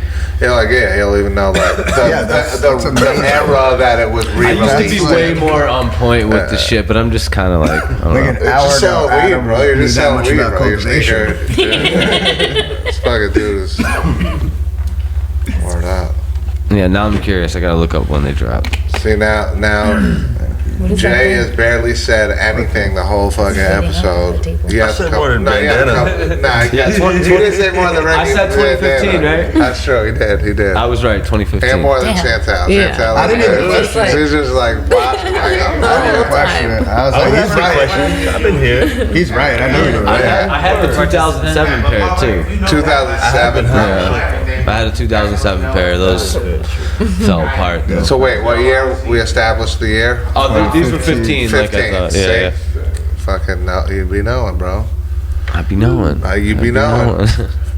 Well, either way, Jay, you had some good key questions, but I'm still gonna fucking ask you to spit a verse. Oh, you know that? Yeah. You know that? Yeah. What do you got for us this week? So this week, You know what? He already spit his verse. I did. He got his No, but quota I'm gonna for spit the another one. I'll spit another one. oh, where you about to spit tonight? Let's get it. Yeah, because I figured, you know what I never did is like I like did this whole spiel about Sunshine Yeah, and you didn't do it. at the show, Right. and I like do that now because it's so linked into this whole experience. Like I've never like spit it on the pod, so I figured I'd just fuck it. If somebody calls me out and is like, "No, you're spitting a fucking verse, motherfucker," like, all right, I got one on deck. I do two of them. Actually, I wasn't even planned. No, it wasn't planned, but I had it. He was like, "I'm gonna be an asshole and ask me to spit a verse." Nah, so I just knew someone was eventually gonna make me do it, since I always asked Jay to. So, but the whole thing with Jay doing it is, see, I've been making music with Jay for like a really long time. He's one of the most talented people I know, and since he's on the podcast and this is a platform, I always want to give him this platform to like do his thing, and then one of these days have a viral moment for Jay. I just tried to hit the mic. There it is. That's the viral moment. Yeah, you cooked. Jay's finished. He's got to redeem himself with this verse. Even how it's funny how everything works because you say you're gonna spit the verse from the show, Yeah. Sunshine, and it all comes full circle. And I'm actually gonna spit my song that I did at the show, the 9 to 5. I don't know if you noticed that, but I've never performed that. That's the first time ever. Is it? Yeah, well, not ever, but Yeah. you know what I mean? Yeah. It's never really been a part of the set. Nah, it But I hasn't. wanted to do it on the birthday because of the meaning of the song. You know what I mean? Like I was explaining, just the fact that I really hated my job so much, not this job, but my older job. I hated it so much that I made a song about it. Just for people who hated their Like job, you hated know that what I mean? job, and now you love your job. And now I'm singing that song on the stage at the birthday of my best job that I ever had, type shit. So Yeah, it's yeah. like it just came together perfectly. So yeah, I said 9 to 5, 9 to 5, 9 to 5, 9 to 5, 9 to 5 weekend. 9 to 5, 9 to 5, 9 to 5, 9 to 5 got me tweaking. 9 to 5, 9 to 5, 9 to 5, about to put my 2 weeks in. 9 to 5, 9 to 5, 9 to 5, got me American dreaming. I got my eyes on my check. Right now it's time to collect. Please have my dollars correct. Need my deposit direct. 9 to 5, 9 to 5, 9 to 5. I got my eyes on my dollar sign. 9 to 5, 9 to 5, 9 to 5. I can sound lucky, I got a job. I got 2 jobs. Get the fuck a job. Still screw if they do layoffs. Sick of this shit, need a day off. Calling with a fake cough like, hey boss. Showing me a write up and I rate y'all. Then I get a survey so I can rate y'all. Fuck the supervisor and HR. I ain't request shit, but I'm still take off. Staring at the clock all day long. L rolled up for the way home. In the call center on a late call. Yelling at the customer like I hate y'all. Minimum wage like a slave law. They don't want pay, got a wage war. Scroll it don't hold it, I play songs in the car. All my breakers are blaze on and a brainstorm and escape from 9 to 5, 9 to 5, 9 to 5, 9 to 5, 9 to 5 weekend. 9 to 5, 9 to 5, 9 to 5, 9 to 5 got me tweaking. 9 to 5, 9 to 5, 9 to 5, about to put my 2 weeks in. 9 to 5, 9 to 5, 9 to 5, got me American dreaming. I got my eyes on my check. Right now it's time to collect. Please have my dollars correct. Need my deposit direct. 9 to 5, 9 to 5, 9 to 5. I got my eyes on my dollar sign. 9 to 5, 9 to 5, 9 to 5. I guess I'm lucky I got a job. Fuck that. Hey. Yeah. Nice. That was the thing about the party. Tell me about the party thing. What about the party? Party's pretty dope. No, just the fact. We Everybody. threw together this for the birthday party. What we did is we rented a fucking stage. Actually, a vendor rented a stage, and then we. Thank you to all the shout out to all the vendors. All the vendors. We got Heirloom. Heirloom, fucking Flower House, Empire Standard, Luna Lotta, Flower House. Fernway, Smokies. Yeah. Empire Standard is Jetpacks. And I said Flower House first. Flower House was the first. Shout out to the whole squad. Oh, Jaunty. There we go. See? Yeah. Super thanks to Jaunty. Big, major, huge shout out. It was a really fun time. So we had a stage, and then all of the tremendous artists, Jay being one of them, Ricky being another one. Bandana. Kills that shit. Say a lot of In the interview, they could spit a verse. And he's like ridiculously talented. Super talented. It's so goddamn good. But we have a talented group of people here. Josiah. Oh my God, Josiah! Shout out to Yeah. He was amazing. Oh yeah, Ozzy. Yeah, Ozzy killed it. Yeah, Kate. Yeah, Bass Kate. Bass Kate. Oh my God, she fucking killed it. Yeah, she ripped it, right? Killed it. You guys don't even know how important the Bass Kate name is until you get to watch her rip it on the bass. And obviously she's Bass Kate. Totally Bass Kate. Yeah, Bass Kate is like my. Also, shout out to all the bartenders holding it down that day. Yeah, for real though. It was great. It was a fun time. We had a fun time. Shout out to Doggy Style Hot Dogs. And not even just the bartenders. I mean, actually, those burgers. Put everybody in there. The inventory staff, management, everybody, the customers. Yeah, it was just fun. It was a good day. Doggy Style Hot Dogs. Yeah, you know Doggy Style Hot Dogs. Everybody came through and showed some real love that day. It was a beautiful day. Fucking Upstate Cookie Shack. The fucking Smokies brought. She was slamming. Yeah, them for sure. That's where they're from. What was the ice cream? Snowman's. Yeah. That was Jaunty, I think. Yeah, Jaunty. I won't lie. I thought we were getting snow cones. And I was really looking forward to those. We ended up with the snowman. That shit was slamming. I had like some shit. It was really good. And they had all like the little like sprinkles, peanuts and chocolate sprinkles. It was like being a kid again. Yeah, it's great. So I'm stalling. It's on you, Murph. All right, so this, I'm gonna spit the. Well, I gave Ricky the opportunity, and then he was like, "Now you go first, cause I'm gonna." I missed that opportunity. Then I tried to make him do it again. All right, so this is like the story of like, how we got this dispensary basically, but written way before the dispensary was even thought of, and performed 100 times. So it's just the dots are all connected, and you can put them all together if you want and paint the picture. But it goes a little something like this. I was in the backyard smoking tree, getting stoned. They came up in my crib with no key packing chrome. They want my money, my weed, my computer, my phone.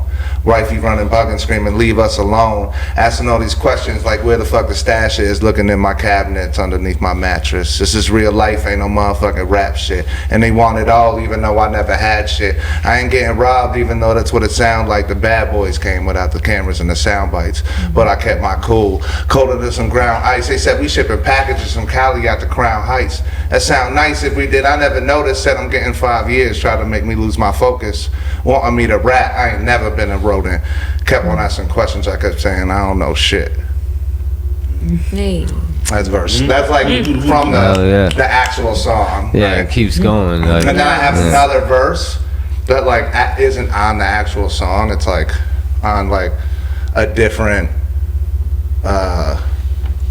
record that's like on some obscure fucking release that I put out there. I feel like nobody ever hears it unless they watch me do this shit live, right? So I do it every time we perform the song live. I do this verse. So and then it's like this. No more smoking bud because I gotta see my PO, and I'm fucking broke. I ain't even got a C note, and my lawyer don't. How much only he know? All that being said, at least I'm fucking free though. Turns out they was snitching. They barely snitched on me though, but those rat bastards snitched all on my people. Hollywood, where did he go? Fed said they love the music, tried to boost my ego. Had to see the judge. I ain't talking Edo. Charged me with conspiracy. Hit me with the RICO. Had me on the jack. Photos holding packs, it was only circumstantial, but I had to take my plea though. I ain't trying to gamble, I don't live in Reno. 5 years on paper or doing 1 to 3, yo. I ain't getting locked up, freedom is my credo. How else am I supposed to be rocking all of these shows? And when that shit happened, it was like in the midst of me being in prison. Yeah, you ended up going to prison off of that, right? And then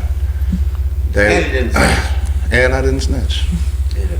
This fucking the other dude did. Yeah, he definitely did snitch. Fuck him. Not that we have any problems. Yeah. Problems with that. Because whatever, we ended up here. The things that they do. We live with the things that but here's the thing. What I will say is that was like fucking a crazy ass time in my life where it was like horrible, right? Where it was like, damn, fucking. Not bad. No, I was 30 years old. Like, speak for yourself, bro. But I was 30 years old living in my parents' basement with 2 kids, and their house got raided. You know what I'm saying? Like, that shit was fucking awful for me in a different way, right? It was definitely. You know, you at that point had a fucking house that you were building, and several other houses. Like, I was at a super low point in my life, like totally different. No, totally different than. Totally different, right? So then that was happening. That's what was happening to me, and what was happening to you was. I'm not trying to minimize what was happening to you. You fucking went to prison. That's fucking awful. You'd spend a year. That like we were joking about that shit yesterday. I know. That's why. That's what we were doing. But then all of a sudden, when I fucking did the same thing, you were like, "Nah, I'm gonna have some deep shit." And then everything you said is just totally true. I didn't mean that. I thought we were just playing. Yeah, but you know. No, I know. We all agree on all of the different things. Yeah, it's fucking. It was traumatic. But it was low, but then all over the place. All over the place for both of us. So then, but then both of us are now here. Well, no, there's a lot of steps in between. Yes. That shit was like fucking 15 years ago. It was many years. But all I'm saying is we were both at super low points in our life there, and people all over the fucking world are at low points in their life, and now fucking we're both in way different positions than we were then. That's all I'm trying to say. Yeah. If you let me get to my fucking point. No, you don't have to apologize. It makes for good TV. I didn't need to apologize anyway. I didn't need my apology. I was just saying I was just saying words, man. Words. Word. All right, Ricky. You got a verse? Okay, Ricky, get it, Ricky. He thinks. Therefore he is. I got it. He says, I think I got one. I think I got one. He's not sure. He's still not sure. Let's see if I can memory bank it like fucking jail. You got it, Ricky.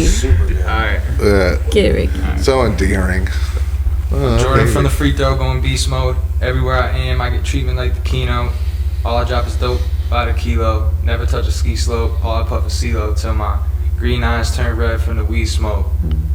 It's hard to hit my line direct. Got like 3 phones. When that beat goes, easily combust. No, I keep that ether coming through your speakers. Got 100 rhymes. Told him put the trust in me. Working with the touch in me. Can't nobody fuck with me. I don't mind. Said it's time to run it up. That's the bottom line. Man, this feels like the first time they got aside. When it hit me up, like they got the time now. It's only conversations about a dotted line. Fucking remember. Yeah, nice. Yeah, Jack. Fucking, I remembered. Yeah. Buddha. All right. I feel like that we got another one in the fucking can, right? There's somebody who won a prize. There is somebody who won a prize. That's true. That's true. We had a raffle. We did have a raffle at the 1-year anniversary party that we were talking about earlier. Are we gonna call him at 12:30? No. Damn, it's fucking 12:30. It's fucking 12:30 already? Yes. Damn. It's 12:25. Oh, God damn it. Holy shit, it's fucking 12:25. How did that happen? I don't know. What? From Keaton. Yeah, I thought it was in the, yeah, there it is. And the winner of the raffle from the Stage 1 Birthday Bash, winning a ton of merch and amazing things. Is Merc.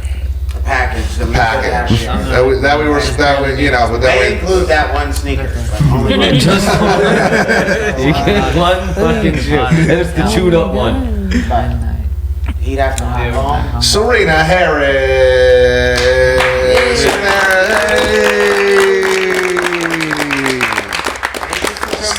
Serena Harris, thank you for entering the contest. We'll be contacting you shortly, and you will win this prize package. And one Jordan. And one. You're not getting the Jordan. You're not getting not putting that You on. get Scott. That's the prize. Damn. Damn. The fuck? He's full. You get to ask Scotty a question about weed. I didn't even know.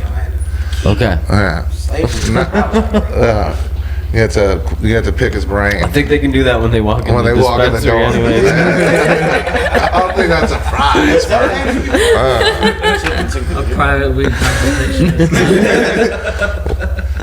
But sure, let's do it. Pretty sure that's a daily occurrence. That doesn't Walks in the store on my shit. That's not necessarily what happens everywhere you go. No, it only happens here. Motherfuckers like you people. Yeah. And then you explain. Hey, what do you mean, you people? Intelligent weed aficionados to the craziest degree, though, because you guys are all so knowledgeable about it all. You could talk to the customer. Customers can ask fucking anything. You guys will have an answer, and if you don't, someone will. Whether it's breakfast or someone will. Definitely. Until they do more studies. No, I mean never. You don't know what. A lot of shit they can't be answered. Ask the scientist guy. He's not a scientist. Not a scientist.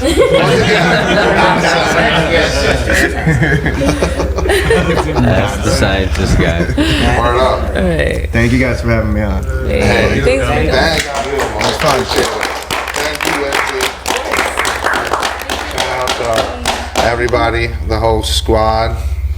You guys are all fucking. You guys want to give your own little outros, or are we just wrapping it up? Let's wrap this Let's thing just up. wrap this shit up. Yo, cut the fucking check.